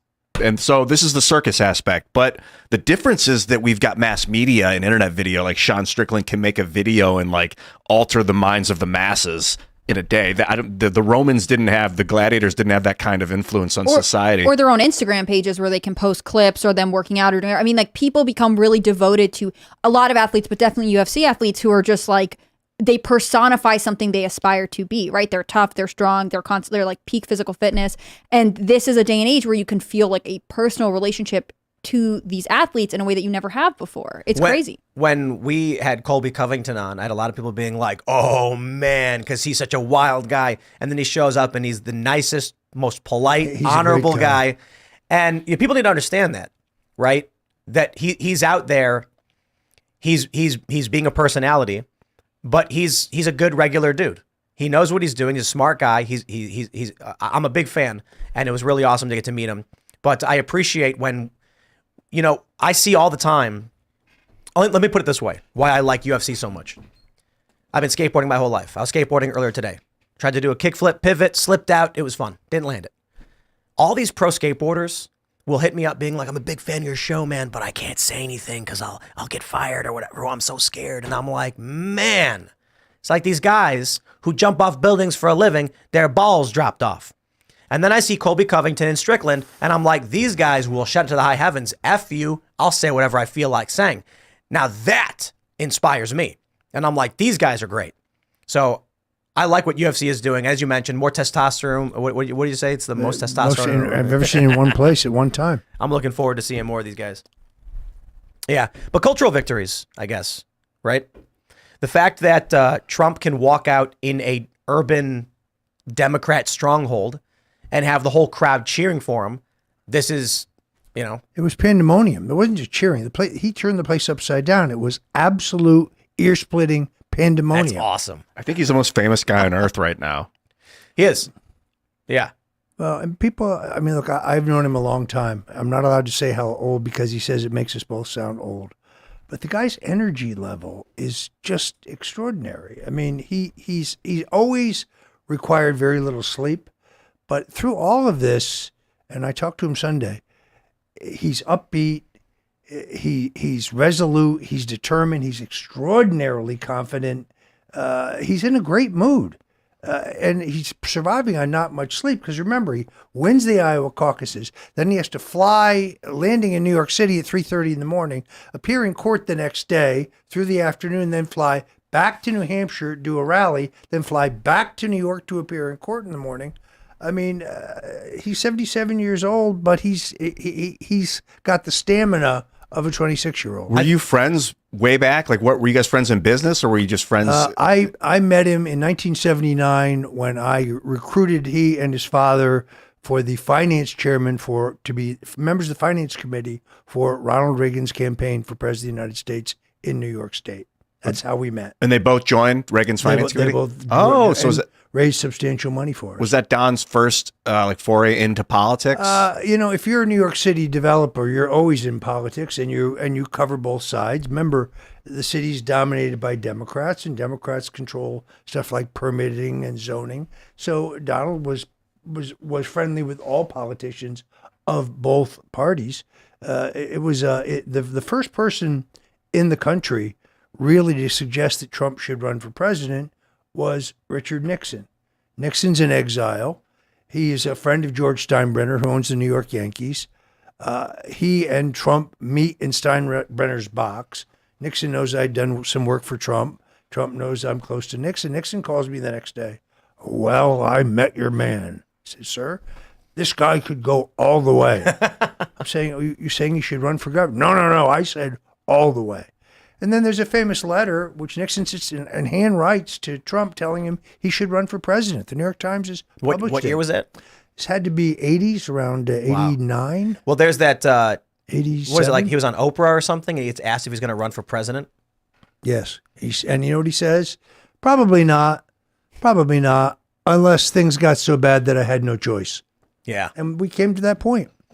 I didn't know we were at that point in 2012. I just thought stuff was a little crazy, but I didn't realize like that the liberal economic order was morphing into this new world order, that it had been planned for 30 or 40 years, and I had no idea. Well, in retrospect, we still weren't quite at that moment. So in 2012, he, I think, reluctantly endorsed Mitt Romney. He almost immediately had seller's remorse. Every time there's a debate, he would call me and say, "What's wrong with this guy? He's got no instinct for the jugular." And then it was New Year's Day of 2013 when he said, "I've applied to the Patent and Trademark Office to trademark the phrase 'Make America Great Again.'" What year was that? 2013? Yeah. So I knew he was running in 2016. Michael Moore tried claiming that Trump didn't actually want to run. It was, did you see that documentary he did, Fahrenheit 11/9? And he's saying something, was it Gwen Stefani or something like this? Like someone got a bigger NBC contract than Trump, and Trump was offended because he's the big shot, he's the apprentice. So he decided he would run for president just to bolster his recognition and then try and get a better contract, but then he accidentally won. It's the most insane thing. Michael Moore, what were you thinking? The dude, you say he trademarked MAGA Right. years in advance. Everybody knew this was coming. But look, he talked about running in 2000. He talked about running in 1988. First time he went to Portsmouth, New Hampshire, where he was 2 nights ago, to speak to the Portsmouth Chamber of Commerce. The first time there was speculation about him running. He was nowhere near ready. I don't think he wasn't that serious about it, but he wanted to kind of test the waters. Then he looked at it again in 2000. Jesse Ventura, who had become governor of Minnesota, had been obviously a very famous wrestler, urged him to do it. Ross Perot, his fellow billionaire, urged him to do it. He still wasn't ready. I think he toyed with it, but he never ran. By the way, he won the Reform Party primaries in Michigan and California weeks after withdrawing as a candidate and saying definitively he would not be a candidate. He looked at it seriously again in 2012. The reporters all insisted he's just burnishing the brand. He's never really going to run. This is all great PR genius. I think he was always seriously interested. He was waiting for the right time. 2016 turned out to be the right time. And isn't that better? I mean, if what he said on Oprah, he's thinking about it. If he needed to run, then he would. I think that's much more of the like servant leadership that people don't actually give Trump credit for. It wasn't about his ego. It was about saying, I can actually change something. I can make a difference here. It's cost him hundreds of millions of dollars. He was universally liked. Now he's a polarizing figure. It's cost him millions in legal fees. He's put up with an enormous amount of vituperation attacks on his family. He's doing it because he loves the country. He's not doing it because he needs more name ID. The first Trump term was a magical time. Despite the cinder blocks they duct taped to Trump's feet, it was a great time. I mean, economically especially. And of course, 2020, things got wonky, but I don't blame Trump for that. And then you have the Biden years, and these past 3.5 years have been miserable. It's just been... It's been atrophy. The Yeah, 2016 absolutely. to 20 was like agitation. It was like you can use agitation to grow muscle. You know, you agitate the system to cause a growth response, or you cause an immune response. You cause a lot of things with agitation. But lately, it's just felt like it's falling apart. That's wasting away. Like there's no, I don't know. It's a very hopeless time, especially if you're a young voter in this country. Which is why, once again, he's exactly the right man at the right time. People who don't know him just have no idea how tough this guy is. He's extraordinarily tough. I worked for Richard Nixon, very tough guy, greatest political comeback in American political history. I worked for Senator Bob Dole, another tough guy. He got hit by a shell in World War II. They told me never walk again, never have the use of it. I mean, he nursed himself back to health to a Senate career and to win a presidential nomination. One of the greatest men of the 20th century. Those guys were both very, very tough guys. Trump is tougher than either one of them. What, you got into politics too during the Nixon era? Yes, that was my first boss. What got you involved in it? Well, actually, I was originally a Goldwater zealot. When I was 12 years old, I read the book Conscience of a Conservative, and I realized that I was an anti-communist who believed in personal freedom and small government and a strong national defense and privacy. And then when Goldwater lost, I was crushed because I was 12 years old. What the hell do you know when you're 12 years old? And then I started reading about Nixon, and I concluded that he had been robbed of the 1960 election. So I wrote him a letter when he was in exile, practicing law on Wall Street. I told him if he ever ran again, I wanted to sign up. And they kept my letter on file for 2 years. And then when he decided to make a comeback, I got a call, asked me if I wanted to come in and interview for a job. You were in your 20s? They were a little surprised when I was 16 years old. You were 16? Yeah, at that point. But you got the job? As a gopher, yeah. I want to talk about this story from The Hill. We've talked about it quite a bit, but I do want to bring it up in another context because we're talking right now about what life was like in the Trump era. We're talking, 2017 into the beginning of 2021. And right now, we keep seeing these stories pop up. This one's from a month ago, of course, that Trump is getting a big boost with younger voters. We're now seeing another story that Gen Z groups are panicking and trying to buy up domains that support Trump to trick Trump supporting young people into not supporting him. That's how panicked the Democrats are. And I saw this video today of a micro apartment in New York City. It's 60, 70 square feet. It has no bathroom. It has no kitchen. It has a sink, and it is a 5.5 foot by 10 foot corridor with a door. And I think young people are starting to understand it. When New York City offers up free housing for illegal immigrants, free healthcare for illegal immigrants, and you, a young person entering the workforce, entering adulthood, can't afford an apartment and can't afford healthcare, you start to wonder what it is the Democrats are doing and why they are doing it to you. And when Donald Trump was president, things were a whole lot better. The economy was booming. Jim Cramer, for all of his failed predictions, said the best numbers of our lives pertaining to unemployment, economic growth, etc. Now under Joe Biden, it's been misery. Young people are excited about living in pods. They've got these in San Francisco. You can live in this big room with 3x3 pods, and you can climb into your designated tube, which is, each pod is 4 feet, square, Fits like a twin size bed, basically. Not even. Are you serious? Have you seen these tubes? I mean, approximately. It's not fully. They cannot fit a twin size bed. You don't think so? These pods where you go into a big room and it's 4 feet tall, 4 feet wide, and 10 feet deep. You can lay down on an air mattress in that thing if you're lucky. That's how small they are. And they're advertising, these are the cubbies you can live in. This is what young people have to look forward to.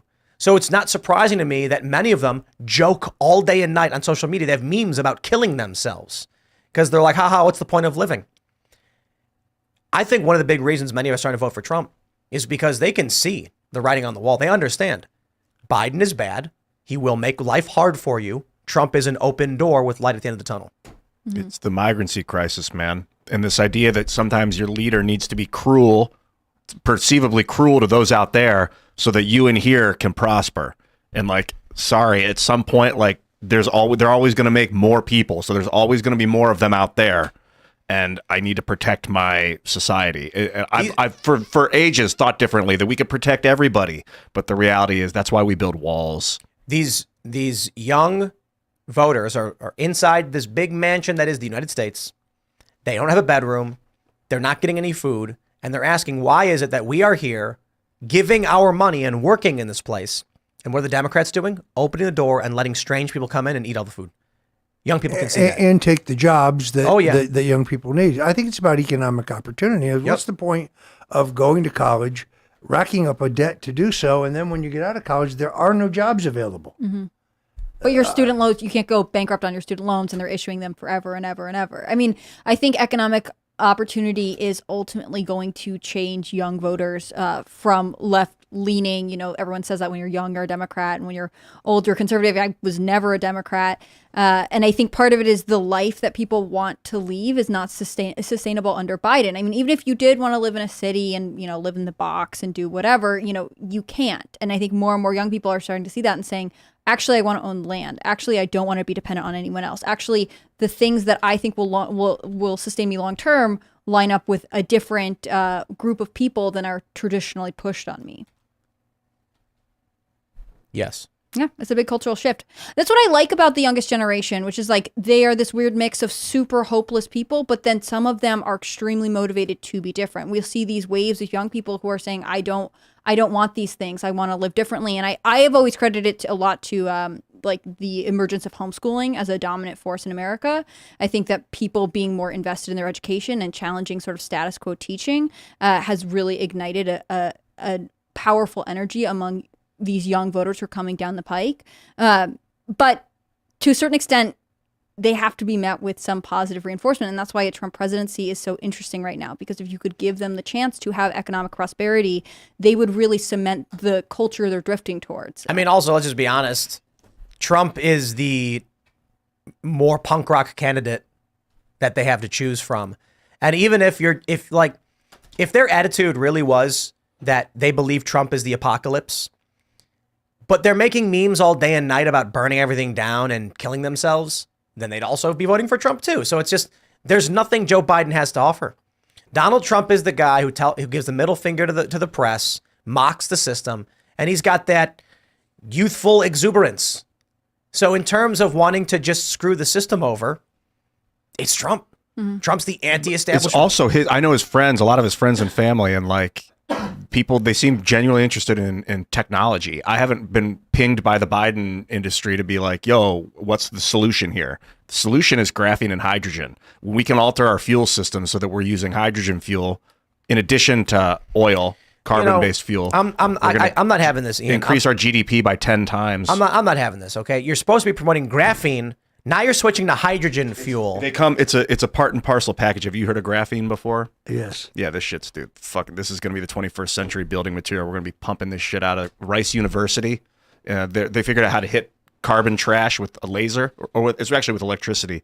They'll take any carbon, they'll run a 7,000 degree current through it, turn it into black powder. He desperately graphene. Wants you to tell Trump to embrace graphene. That's why he's saying this. It's a solution. It's a materials solution. And it'll alleviate like the sector of the copper industry that we rely on, and the let's bring this into practical terms. The steel industry. What do you are you working directly with the Trump campaign? Not in a formal capacity, but I'm certainly helping Donald Trump.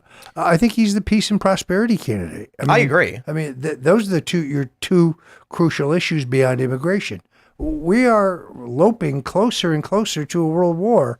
Both in the Russia-Ukraine situation and in the Middle East. Donald Trump could solve both of those issues relatively quickly. But in domestically, we've got the immigration problem, and we're wasting money in Ukraine, which affects us domestically. But what do you see Trump doing in terms of manufacturing and in terms of lower skilled labor for American citizens? First of all, drill, baby, drill. We got to go back to the fact that there's enough black gold, there's enough coal, there's enough natural gas under our own feet to fuel the country for 100 years. We're back to having to beg the Venezuelans or the Russians or others for fuel. This makes no sense at all. Every president in my lifetime has promised us energy independence, and none of them delivered.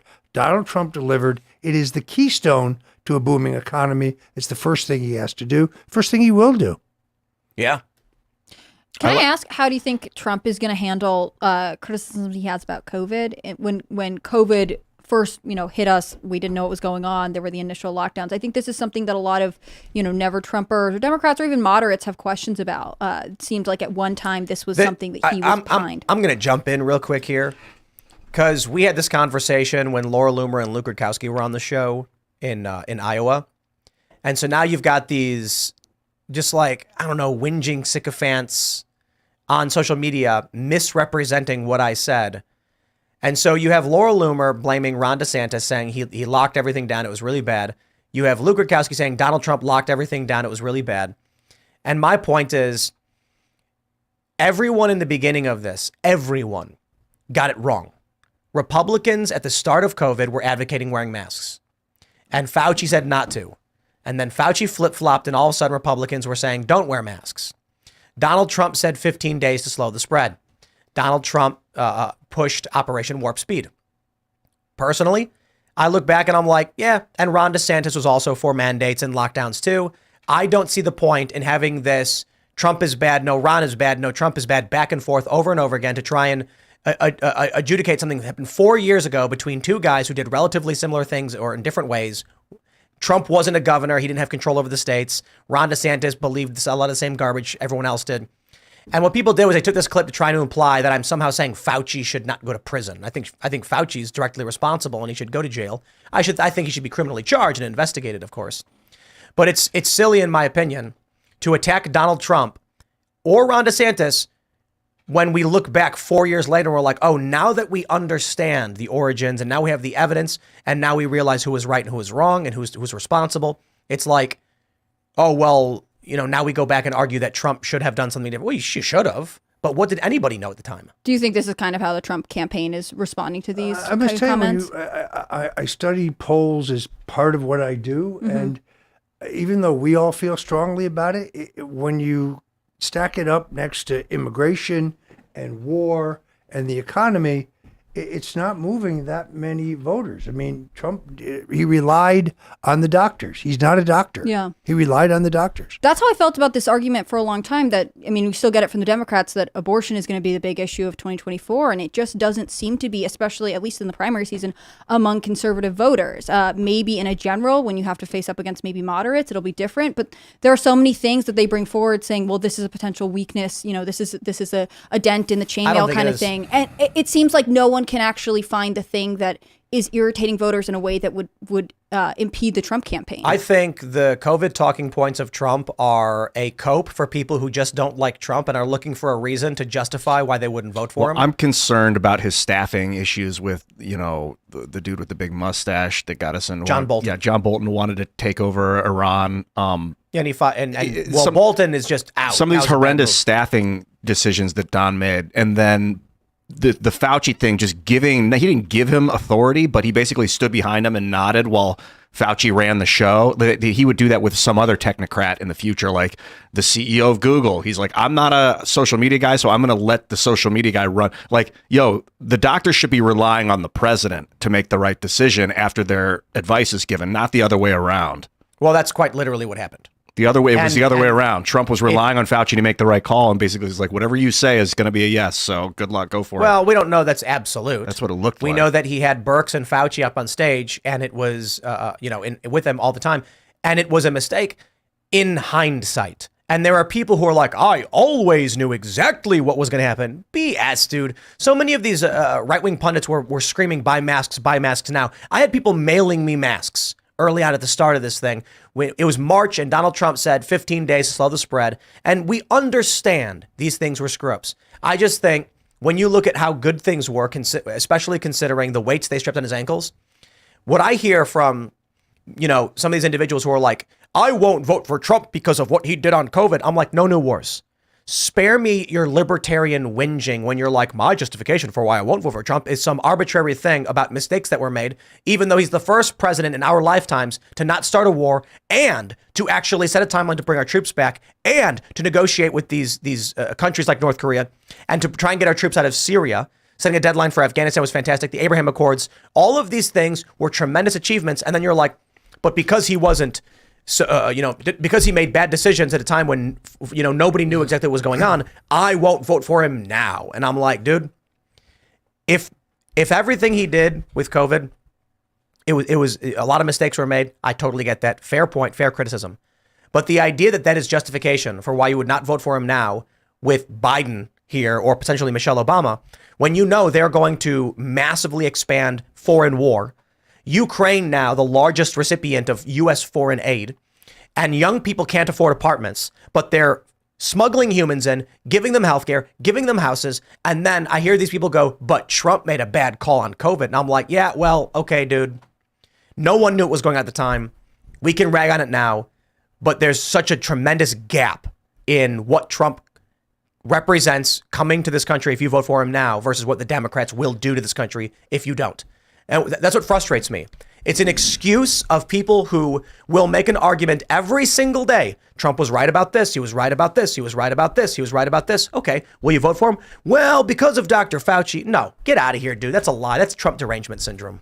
Dude, think about how many things he hasn't done wrong. You know what I mean? Like, think about how the fact they were like investigating this dude for years and they didn't come up with anything. They were like literally trying to find anything. They didn't come up with anything. Like that for me, that's what sells it. It's like there's like 2 or 3 or 4 or 5 things that everyone talks about. It's like in comparison to so many other people. For me, that's what sells to me. Like the dude seems like Are he's you saying spotless. like because he was persecuted legally for so long, they were trying to find something Well, yeah, they were that definitely made trying you to find want anything. to lobby Yeah. for him harder. Yeah, I mean, I just see it as like if they're trying to put this guy in and they can't find any screw to drive home. But they're still willing to go. Yeah, and they're trying so hard. They have to make up lies and stuff about this dude. It's like, dude, I mean, yeah, there's a couple things that are wrong with him. I agree about Bolton and stuff like that, but like, man, that's impressive. Yeah. So my view is like, oh, was Trump a perfect candidate? That's ridiculous. Right, Ridiculous he's obviously to assume. Was Trump a good president? He was the best president of my life. And I don't know. Roger, you're a lot older than I am, but I agree. I didn't know much about Clinton. I didn't know. I knew about Bush, and that's when I was growing up, seeing all that stuff. And so, really, my what I know about the presidency is Bush, holy crap, bad. Obama, wow, was I lied to, bad. Donald Trump comes in, wow. These are the things that people were claiming was supposed to happen under Joe Biden, happening under Donald Trump. Unemployment rates were dropping in minority communities. Young people were seeing opportunity. The rent was going down. I mean, wages were going up. Businesses were offering up 4-day work weeks. There was this great list where people were saying all these socialists claim to want these things: higher pay, better salaries, profit sharing, 4-day work week. And those were happening under Trump through capitalism, not socialism. And now people are like, yeah, but a once in a lifetime weird pandemic thing happened where Dr. Fauci did a bunch of bad stuff. So therefore Trump's at fault. And it's like, I'm not going to blame Trump for that. Yeah, I only bring it up just to ask, like, there are obviously going to be criticism of Trump. I'm not super tied to the COVID one. There are always, with any candidate, going to be things that people look back on the legacy and say, hey, this is where you lose me. This is maybe the thing I have concerns about. And of course, any politician is going to have to address them. That's normal, right? You have to answer questions from the voters. They're maybe not even hostile.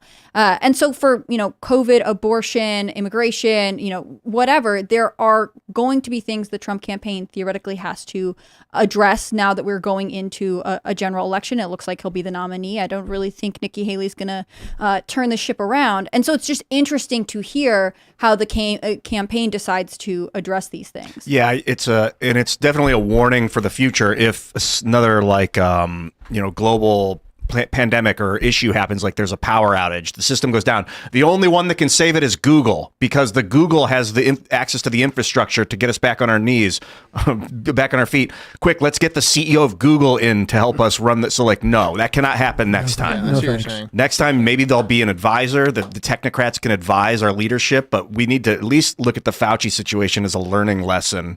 That's a Lukeism for sure. That's your point. And I think that you can lay the blame at the feet of Trump, but that's not a deal breaker whether or not to vote for the guy. You're looking for the least worst candidate anyway. But like Roger, what candidates did you serve over the years, or what administrations have you served with? I worked for Nixon. I worked for Ronald Reagan 3 campaigns, 76, 80, and 84. I worked for Senator Bob Dole. I worked on the Bush recount, kind of regretted that. And of course, Donald Trump. So you skipped the Clintons, the Bushes. I'm a Republican, so yeah. Was that just were you avoiding the war parties, or were you always just following your heart? I supported Bob Dole in 1996. I held my nose and voted for John McCain. That was an error.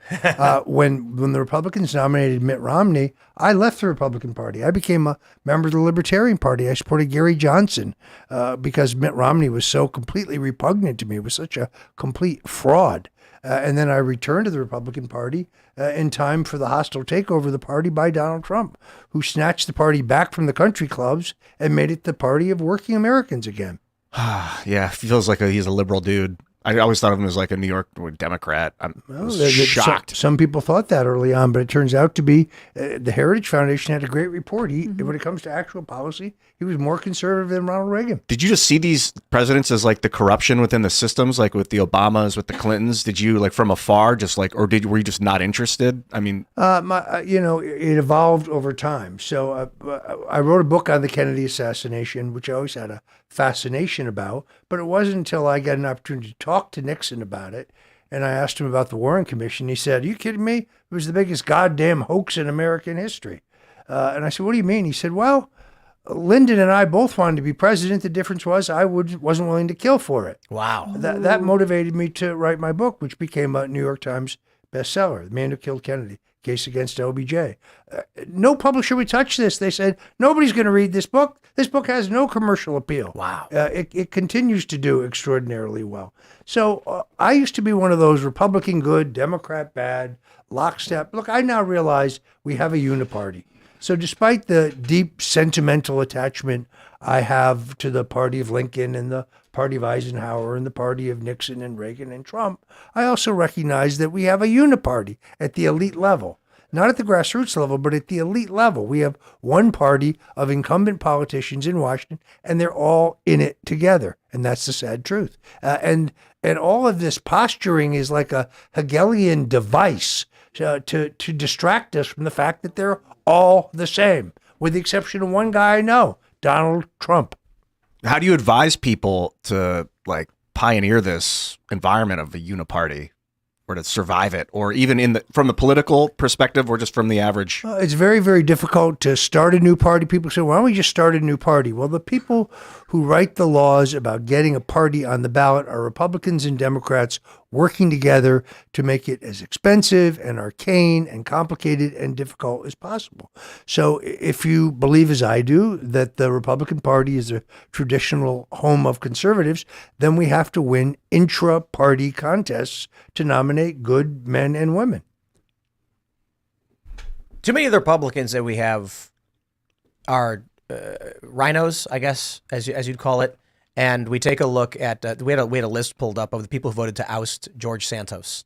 And I called some of them scumbags. And it's funny because we're sitting here with a member of Congress, and he's like, I know those guys. Like, I know some of these guys. I'm just like, look, Santos was not convicted of anything. He's been accused, and they removed him already because these Republicans are spineless. So with the Supreme Court ruling on the border, a lot of people are pointing out that Democrat judges will justify whatever it is they want to do and tell you too bad, cry about it. Republican judges will say, we're going to give to the Democrats because we're fair and magnanimous. And it results in the Democrats just steamrolling ahead and getting whatever they want. I like that George Santos guy. You like him. Yeah, I didn't know that I would, and then I watched a video of him, and I was like, this guy. Well, he's entertaining. Yeah, but, funny. But he was denied due process. You're right. Why throw the guy out before he was convicted of anything? He got thrown out when he was only accused. This isn't how the system's going to work. Adam Clayton Powell got thrown out of Congress by the Democrats only when he was convicted of a crime. It's the way it should be. I'm not particularly a fan of Santos, nor am I particularly a critic of him, but I do think he was denied due process. Unlike Jamal Bowman, right, who was convicted of pulling the fire alarm, trying to disrupt a vote, and he gets to remain in Congress. It seems like Silly. it's kind of ridiculous. And I think it's sort of frustrating that this is not something that the Republicans in Congress aren't willing to push harder on. I mean, it seems like an unequal application of justice. We're going to go to Super Chats. So if you haven't already, would you kindly smash that like button, subscribe to this channel, share the show with your friends. It's the most powerful way to help the show grow. It's really true. Just telling your friends about it or playing it when they're around if it's appropriate. And head over to timcast.com, click join us on the website, become a member because we're going to have a members only uncensored show coming up in about half an hour where you as members actually can submit questions and call in to talk to us and our guest, as well as get access to our Discord server where you can hang out with like-minded individuals 24/7. They got pre-shows. They have after shows. And it's a vibrant community. You guys should join it. But also, as a member, you are directly helping fund all of the work we do, the trips we're doing, the live shows we're putting on.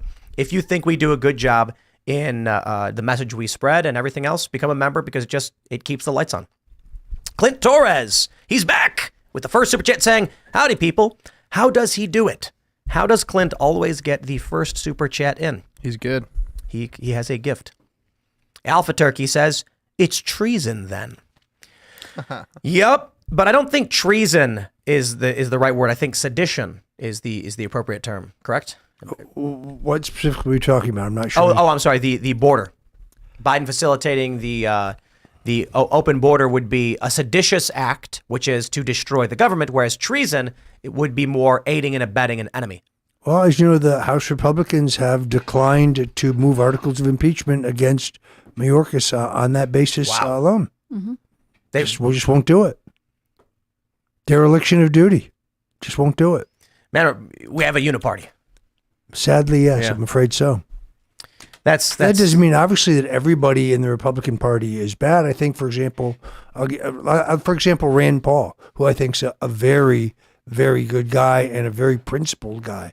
There are good people. Yeah. But it's a corrupting system. You get elected to Congress, you show up, You have great intentions, you got great beliefs when you get there, but then you realize it's a money chase. You're spending all your time in the House raising money for your next reelection, and people introduce you to lobbyists who in turn introduce you to other lobbyists, and pretty soon it's all about how much is in your bank account. Would you want to change the length of House terms then? Because I've heard that before, because they're basically as soon as you get I elected, think we starting need term campaigning limits, first of all. I do I too. think 3 terms in the House, 6 years is enough. Yeah. I think 2 terms in the Senate, 12 years, that's pretty long, frankly. Right. Yeah. And like, what else are you gonna do if you're not contributing to society and stuff like that? How can you really represent people if you don't Right. know what You're- the outside You've world? become completely out of touch. all you do is politics. It's all you know. Well, and the voters are overwhelmingly in favor of term limits, Right. which the politicians will never let this happen. Of course, because they're destroying their livelihood. Yep. Mhm. Yeah. They like the system the way it is. Yeah. The Emperor's Champion says, what makes people think that all of these criminal migrants would stay if a civil war breaks out? They have no loyalty to the U.S. Why wouldn't they flee? It depends. Depends on how it goes down. But I can imagine a scenario where Donald Trump gets elected, says, I'm going to start a deportation process for these criminal aliens. And then in major urban cities, they come out and say, we will defend you, but you have to defend yourself. And then you actually have them saying, we won't leave. Democrats are going to argue, you have a right to be here. You're immigrants. You've been given your proper documentation. Trump is committing a crime. Don't let him do it. And then if there is fighting that breaks out, the illegal immigrants will be fighting with Democrats, like fighting on the side of. Yeah. All right. Let's grab some more super chats. YouTube's been giving us the business with super chats. It's kind of annoying.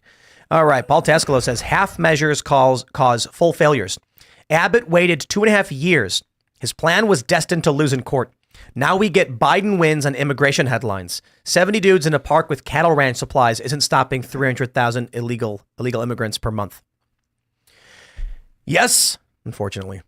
Scott Marshall says, 1, Strickland definitely got robbed. 2, Abbott should ignore the Supreme Court and defend the Texas border. 3, if you aren't playing Pal World, then you're missing out. Is it the Pokemon with guns game? I have not heard of that. That sounds cool though. Yeah, it's basically Pokemon with guns. Abbott should, I don't know if ignore the Supreme Court is the right way to phrase it.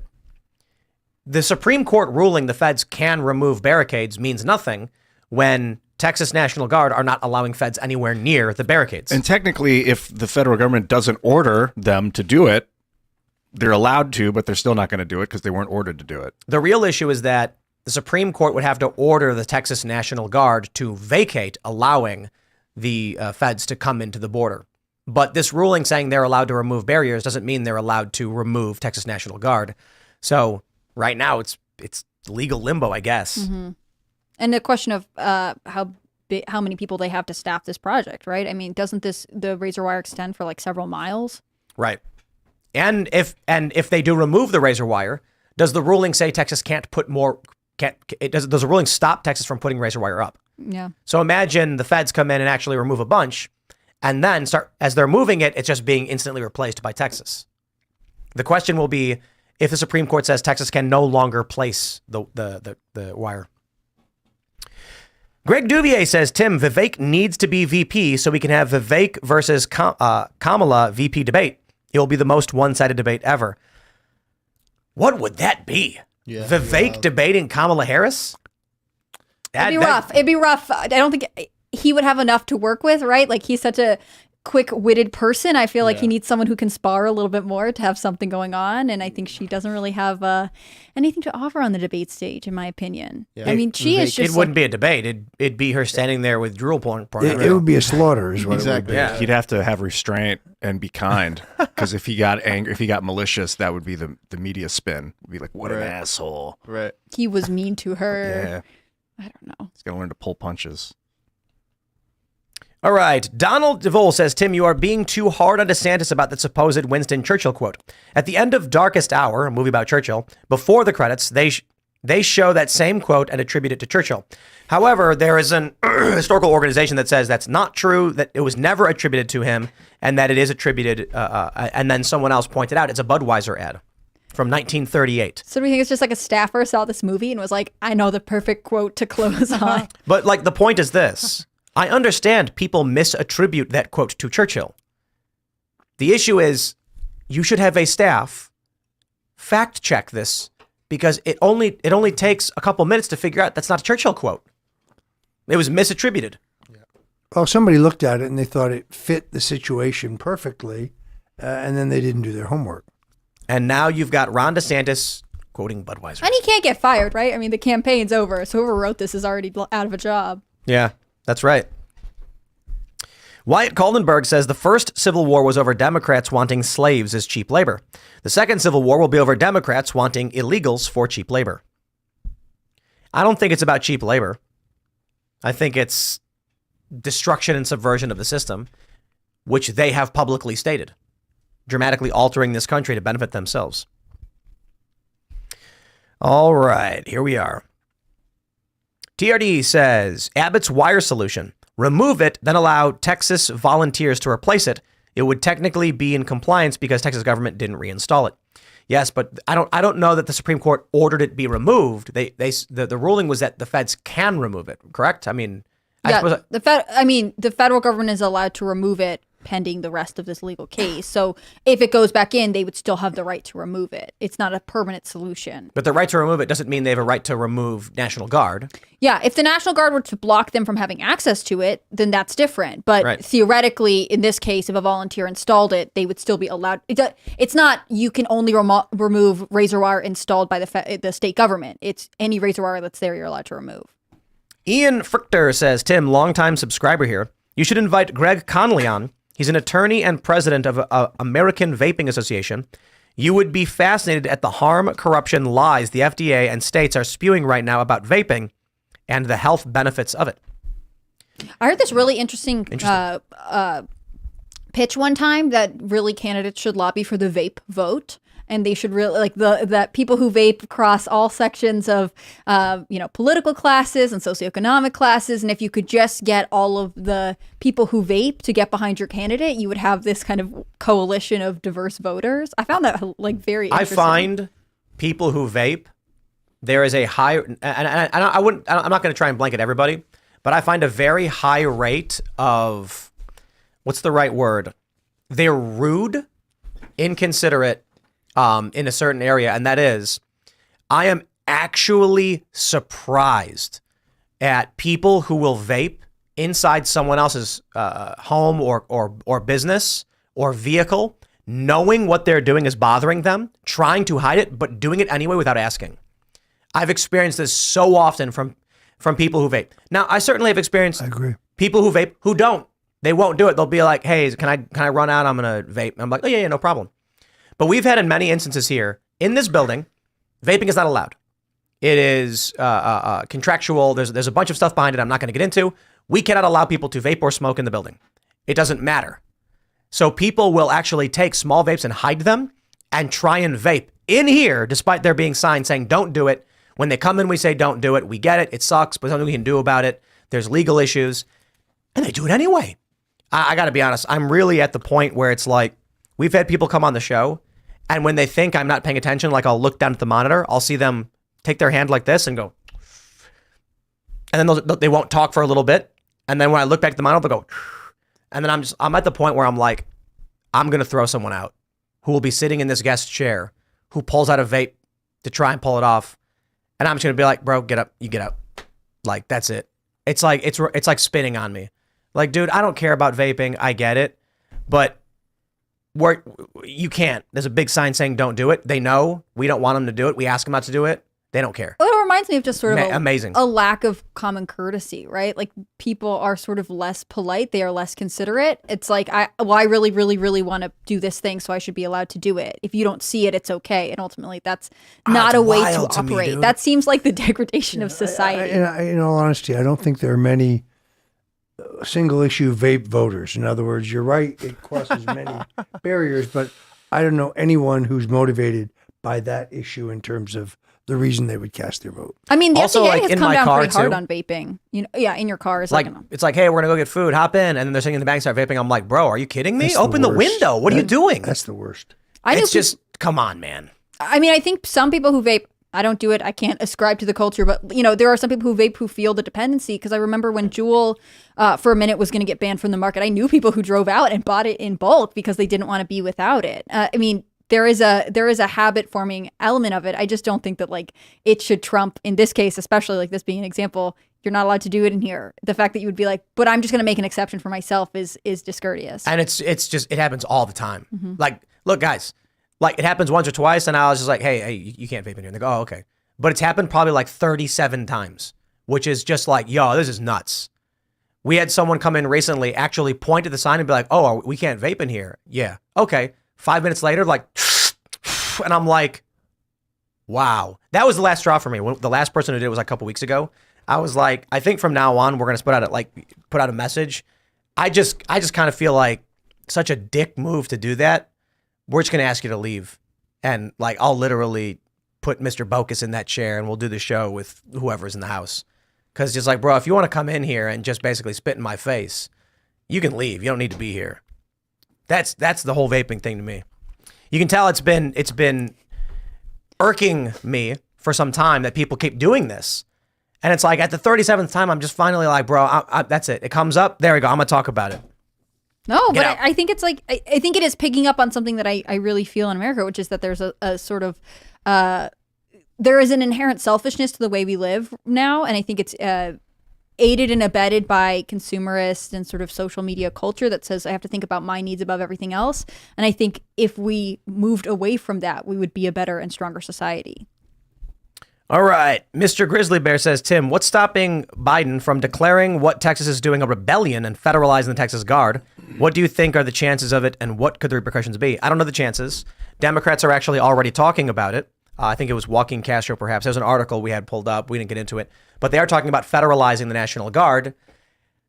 If the Biden administration tried basically seizing control of the Texas National Guard, that's like, over this issue particularly, that may be like the most Civil War-y thing I could think of at the moment. The feds coming down and being like, from now on, you will take orders from us and no one else. That's wild. And there's a possibility of it. They're actually discussing doing that. We'll see, man. I honestly don't know. What do you think the likelihood of that is? You think that's... I think it is unlikely. Yeah. I think it is unlikely. It's certainly not desirable. I agree. Man, I don't know. All right. Random Eskimo says, if we can afford to send $200 billion to Ukraine for a war we illegally caused through Boris Johnson, we can afford to use our own National Guard to remove illegal invaders. Yeah, the Ukraine stuff is a mess. I just want to make sure every young person knows. That's all you got to do. Go to every Gen Z kid and be like, hey, can you afford an apartment? And they go, no. And be like, did you ask why it is Democrats are sending hundreds of billions of dollars to a foreign country? Have you asked why Democrats are giving illegal immigrants free housing? Hey, look, man, I get it. You can't afford a place to live. That's wrong. You should. Our younger generation needs to be able to have families and buy homes. Have you asked yourself why it is that Joe Biden is bringing in illegal immigrants and then the Democrats in New York are putting them up in hotels? You know, these hotel rooms have a bed and a bathroom, and they expect you to live in a bachelor micro apartment or a pod. You're an American citizen, 20 years old, trying to find an apartment. You're going to school. The best you can find is for $2,000 in New York, a micro apartment. Congratulations. That illegal immigrant who came here, they put him up in a fancy hotel in the Upper West Side of New York where he's got his own big bed, a TV, and his own bathroom. Sorry. Sucks for you, I guess. You're being left out. Vote Trump. I can tell you this. I can't guarantee Trump's going to solve all those problems, but I can tell you if you vote Democrat, it'll only make it worse. So it's you choose. It's on you, man. All right. The Lion says, Tim, I can tell you're not a UFC fan. Decisions are controversial 70% of the time. When you're the challenger, it's said to not leave it to the hands of the judges. Strickland won rounds 1, 2, and 5, by the way. That's apparently how the media scored it. It's how a lot of people watching online were scoring it as it went. They're like, oh, man, that round easily went to... I remember watching it, and I'm seeing people tweet like rounds 1 and 2 easily went to Strickland. And I'm like, man, I don't know. It just looks like he's winning. And then in the end, they're like, the other guy wins. And I was like, huh? And it's, look, confirmation bias is all I need. As soon as I watched that clip of Joe Rogan acting surprised, I was like, see, I'm right. What bothers me is, look, I'm just some layman. I don't watch UFC fights all that often, but sometimes I've been watching them now because I'm a fan of these fighters because they're standing up for the people and pushing back on the machine. And I watch a fight happen. I see something I don't understand. And they call it for a guy who doesn't appear to win the fight. It seems like not a sport I should be interested in watching later on. because I'm like, is it just fake? You know, like people. So I tweeted that I'd rather just watch two guys go in. The fight ends when the fight ends. But I think it's a fair point people made. Like they've tried that in the past. It doesn't work. You get people just spinning around in circles for an hour and nothing happens. And everyone's like, what is this? No one's even fighting. So I understand that rounds are to basically put pressure on. But then if you do rounds, you need a scoring system.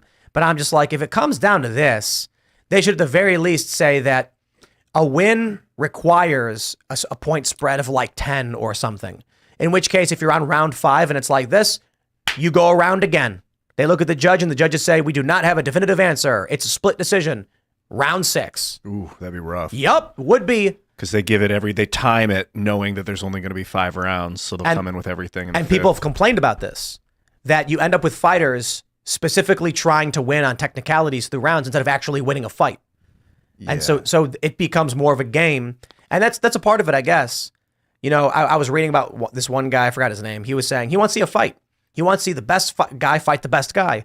Instead, when you start introducing these rules to try and condense things and make something watchable, you end up with people just exploiting the rules for maximum points to win. Combat sports especially is very unique in that there's no ball. Like you can't count how many times did the ball hit the net, how many times did the ball pass by the line, because then it's objectively, we already know who won. You've got like dudes trying to qualify the behaviors of the athletes, and that's the score. And so they try and do like strikes. Is it a takedown? Is it a significant strike? Is it light? And if it was just like, how many hits did you get? Then you get light jabs. But it's like, okay, so we got to weigh significant. So they try. I can respect that they try to come up with a scoring system that makes sense. But the problem is you end up watching a fight like the Strickland fight, and it's clear a guy won. But, you know, one thing I'm seeing a lot of people say is Duplessis got 6 out of 11 takedowns. Strickland had none. And so I watched Duplessis take him down. He grabs him, throws him on the ground, and I'm like, oh wow, that's bad. But it's like not that. There's no damage. There's no control. And so apparently people are saying the takedowns. This is the commentary I'm seeing for people who are in favor of Strickland. It said the judges weighed the takedowns way too heavily, as if that was significant when it wasn't. He knocked him down. Strickland got right back up, got out of it, kept fighting. That's different than a takedown that leads into like some sort of control, like submission. Yeah. But I think takedowns are good, you know, and he did knock Strickland down. That's great. But if I was watching that fight in the street, I'd just be like, wow, Strickland is beating that guy up. A takedown and a knockdown should be counted differently. A knockdown where the guy goes down and you're looking at him and he's on the ground, whereas a takedown is where you bring him to the ground and have control of him on the ground. That would be, I would think, worth more points than a knockdown. It is what it is. It frustrates me because I'm just like, I don't want to watch a fight where I'm counting points and trying to map things out. I want to see guys fight, you know? Anyway, David Guyton says, Tim, I'm 5 minutes from Maryland Live. Arundel rhymes with bundle. By the way, I still have that metal Memento Mori mask for you. Oh, very cool. Maryland Live is a lot of fun. A lot of fun. We were hanging out there and they got like a nice little bar and some lady was singing. Good times, good times. All right. Gadsden Flag says, Tim and Co., can you please shout out my amazing wife, Gadsden Flag Girl from the Austin show, and our new baby. Our little girl was born last month, is a true blessing and growing strong. We cannot wait to take on this crazy world as a family of 4. That's so exciting. Congratulations. It's cool. I love when people call in and be like, I have had a baby. Like, I just want everyone to do it every day. Yeah.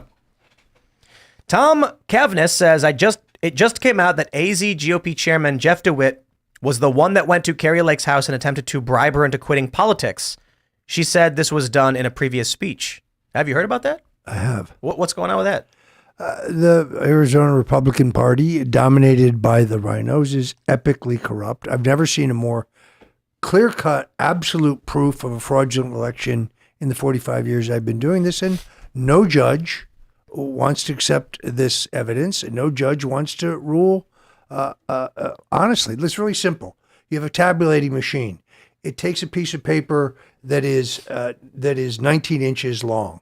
We test it with 19-inch ballots. The next day, the ballots that are brought in are 20 inches. Of course, the tabulator is going to spit it back out. And after 3 times, they say, oh, just go put your ballot in that box over there. We'll count it later.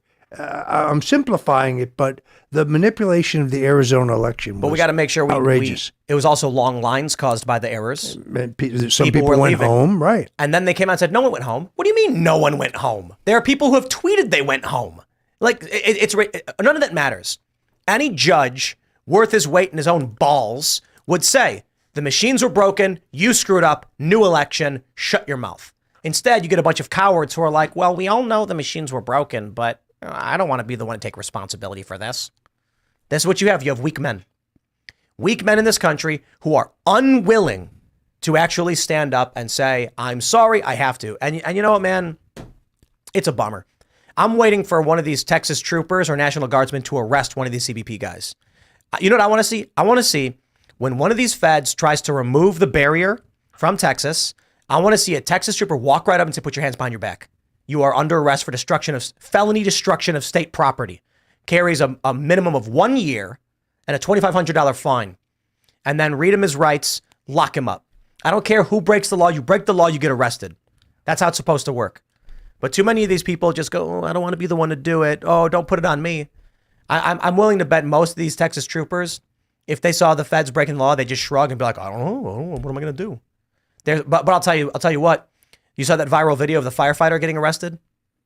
This is why you ended up with Trump supporters throwing the thin blue line flag on the ground and stomping on it a few years ago.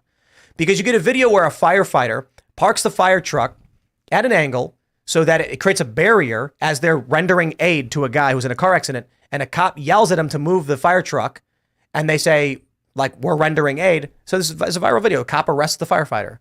Oh, great. So you get the FBI going to Bubba Wallace's garage because they found a garage pull rope. Meanwhile, the feds are quite literally facilitating human smuggling operations, and there's not a man with a spine or a set of balls in sight to tell them to stop. And this is what you will get in this country. Everybody wants to take the path of least resistance. A cop says, look, if I go and try and stop these federal law enforcement officers from breaking the law, it's going to jam me up and cause me a lot of problems. I'm going to ignore it. Here's a low-hanging fruit. A firefighter who's parked his fire truck on the side of a highway who's trying to render aid to somebody. Nothing bad will happen to me. Well, granted, that guy got sued, apparently. It's an older story, and people have brought that up. But this is what's frustrating is that for a lot of these cops, there's no risk to pulling a guy over and giving him a speeding ticket if he wasn't even speeding. Well, you know what? You may have been speeding. I don't know. Maybe it was the other car. I'll give you a ticket. You deal with it. But then when they actually witness something that's actually a threat to them, they don't want to do it. Luke Rudkowski talked about this in New York. There was a guy stabbing people on the train, and the cops were like, I'm not getting involved in that. Sure. But, you know, if some guy jumps a turnstile, they're going to run him down, and they're going to use force against him. No, that guy should get arrested, don't get me wrong. Or he should get a ticket or whatever the fine is. But then when things actually get hot, we have no strong men in sight to actually try and deal with the problem. This is why I was saying I like UFC. Because these guys are using the platform they have, telling the machine to screw off at risk to themselves. That I respect. To go back to your question, I have to say, Carrie Lake is one of the most impressive talents I've ever seen as a communicator, as a person. Not since I worked for Reagan have I seen anyone that good, that talented. She's extraordinary. She's going to have a great future. I think she got cheated. She's still fighting over that election while she's running for the Senate, but she's the future without any question. I love her, man. All right. The Real Hydro PX says, Tim, I will give you $10K if you take an IQ test. Here's an IQ test. Sending me over $200 while telling me you'll give me $10,000 to take an IQ test. I think you failed. No, but shout out. We love Real Hydro. He just rags in the super chats all day, every day. And I want to give you a shout out because I think you legit spent like $200 today ragging on me mostly. And I'm actually watching like the super chat revenue just going up as Hydro just rags over and over again. And He's I'm so like, supportive of us. It's great. I don't know what to think. Like, he's insulting me, but giving me money at the same time. Like, what do you do? A guy walks up to you and he hands you a $5 bill and calls you dumb. You're like, okay. You're like, This happens to me all Keep the it up. time. So people will go to Cameo and they say, you're a Russian traitor and a piece of shit and a dummy. I'm a dummy? I just got $200 from you. Who's dumb? But I don't know. I was like, yeah, okay. I accept your terms, sir. Thank you for the super chat. I appreciate it. Man. But also, look, you're allowed to insult me. And if you want to spend money to have it done, like, okay, you know. I don't read everybody's super chats. You know. All right. Phil Dude Bro says, why is nobody saying DeSantis passes a 6-week abortion ban and that is kryptonite for swing states? How would he be able to battle the media on that issue? I have no idea. I do think it is not palatable to voters. I do think it would have been problematic had he gotten to a general election. I think you could be pro-life but not be that radical.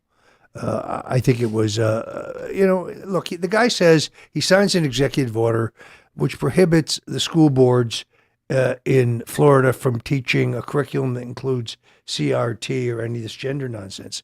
Sounds great. It's a great press release. It's a great announcement, but not in the county where I live, where they're doing it right now. And in the 7 largest counties. Well, where's the governor been? He's been in Iowa. So it sounds good, but it has no reality in terms of enforcement. All right. Brian Forsaken, as the world crumbles, says, so what's the prediction if we lose the House, the Senate, and the presidency? Start digging a large hole. The guy who's like, his screen name is The World Crumbles. What do I do if everything falls apart? Is the question. Well, geez. Well, He's going to look on the dark side and ask, what are you guys going to do? Argentina's looking pretty good to me. I like Malay a lot. He's a friend of mine. Yeah, and I actually looked it up. There's like 100 acres for $4,000 in South Argentina. And I was like, this sounds really good. The only caveat, the only way to get there is by raft down a river. And Tim, let me tell you something. The best steak in the world. Yeah. Argentina. Unbelievable. Oh, wow. Well, that sounds great. I was we were hanging out at this place that they had like a heated pool and a hot tub, but there's snow everywhere. It's in PA. And I'm hanging out with Richie Jackson. And there's like 2.5 feet of snow next to the pool that's just piled up. They turn the heaters on in the pool. You can go in the pool. And he digs out a large cave into the hole, into the snow, and then just looks at me and says, I think this is what men are supposed to be doing. To which followed up shortly after by him yelling out, this is the best day of my life. And it was one of the funniest things ever. But I just bring that up because, men dig holes. It's just a thing. Have you guys seen the meme?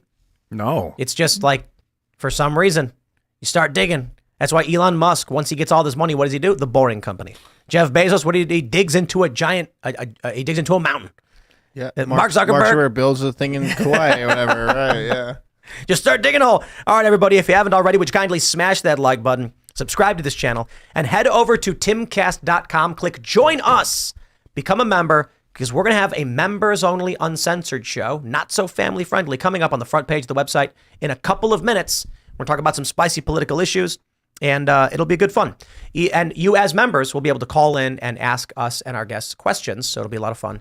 Smash the like button, subscribe to the channel, share the show with your friends. You can follow the show at Timcast IRL. You can follow me personally at Timcast. Roger, do you want to shout anything out? Let's make America great again. We got one more chance. This is it. Right on. Do you have a Twitter handle or a social? You can find me on Twitter X. at Roger J. Stone Jr. Jr. I'm not on Facebook. So that guy who says he's Roger Stone on Facebook, who's selling crypto, that's me. That's not me. not you. Don't go for it. Right Don't on. go for it. I'm banned for life on Instagram. I'm banned for life on Facebook. I'm banned for life on YouTube. You can find me on Rumble at rumble.com/Roger Stone or X, formerly known as Twitter, as Roger J. Stone Jr. That's a hilarious way to be like, no, that has to be a fraud because I'm banned for life. I'm Hannah Claire Brimlow. I'm a writer for SCNR.com. If you want to follow their work, you can follow at Timcast News on Twitter and Instagram. If you want to follow me personally, I'm on Twitter, X, whatever it's called, at HC Brimlow, and I'm on Instagram at HannahClaire.b. Guys, thank you so much for watching tonight. Thanks, Ian. Thank you for having me, and thanks for coming, everyone. At Ian Crossland. Follow me on the internet everywhere, and I'll catch you there. Good to see you, man. Good to meet you, Roger. Yeah, cheers, Roger. Thank you for doing the show. Appreciate it. I'm Serge.com. I'm still looking for that URL. I have to figure it out still. Let's do that after show. We will see you all over at timcast.com in about a minute. Thanks for hanging out.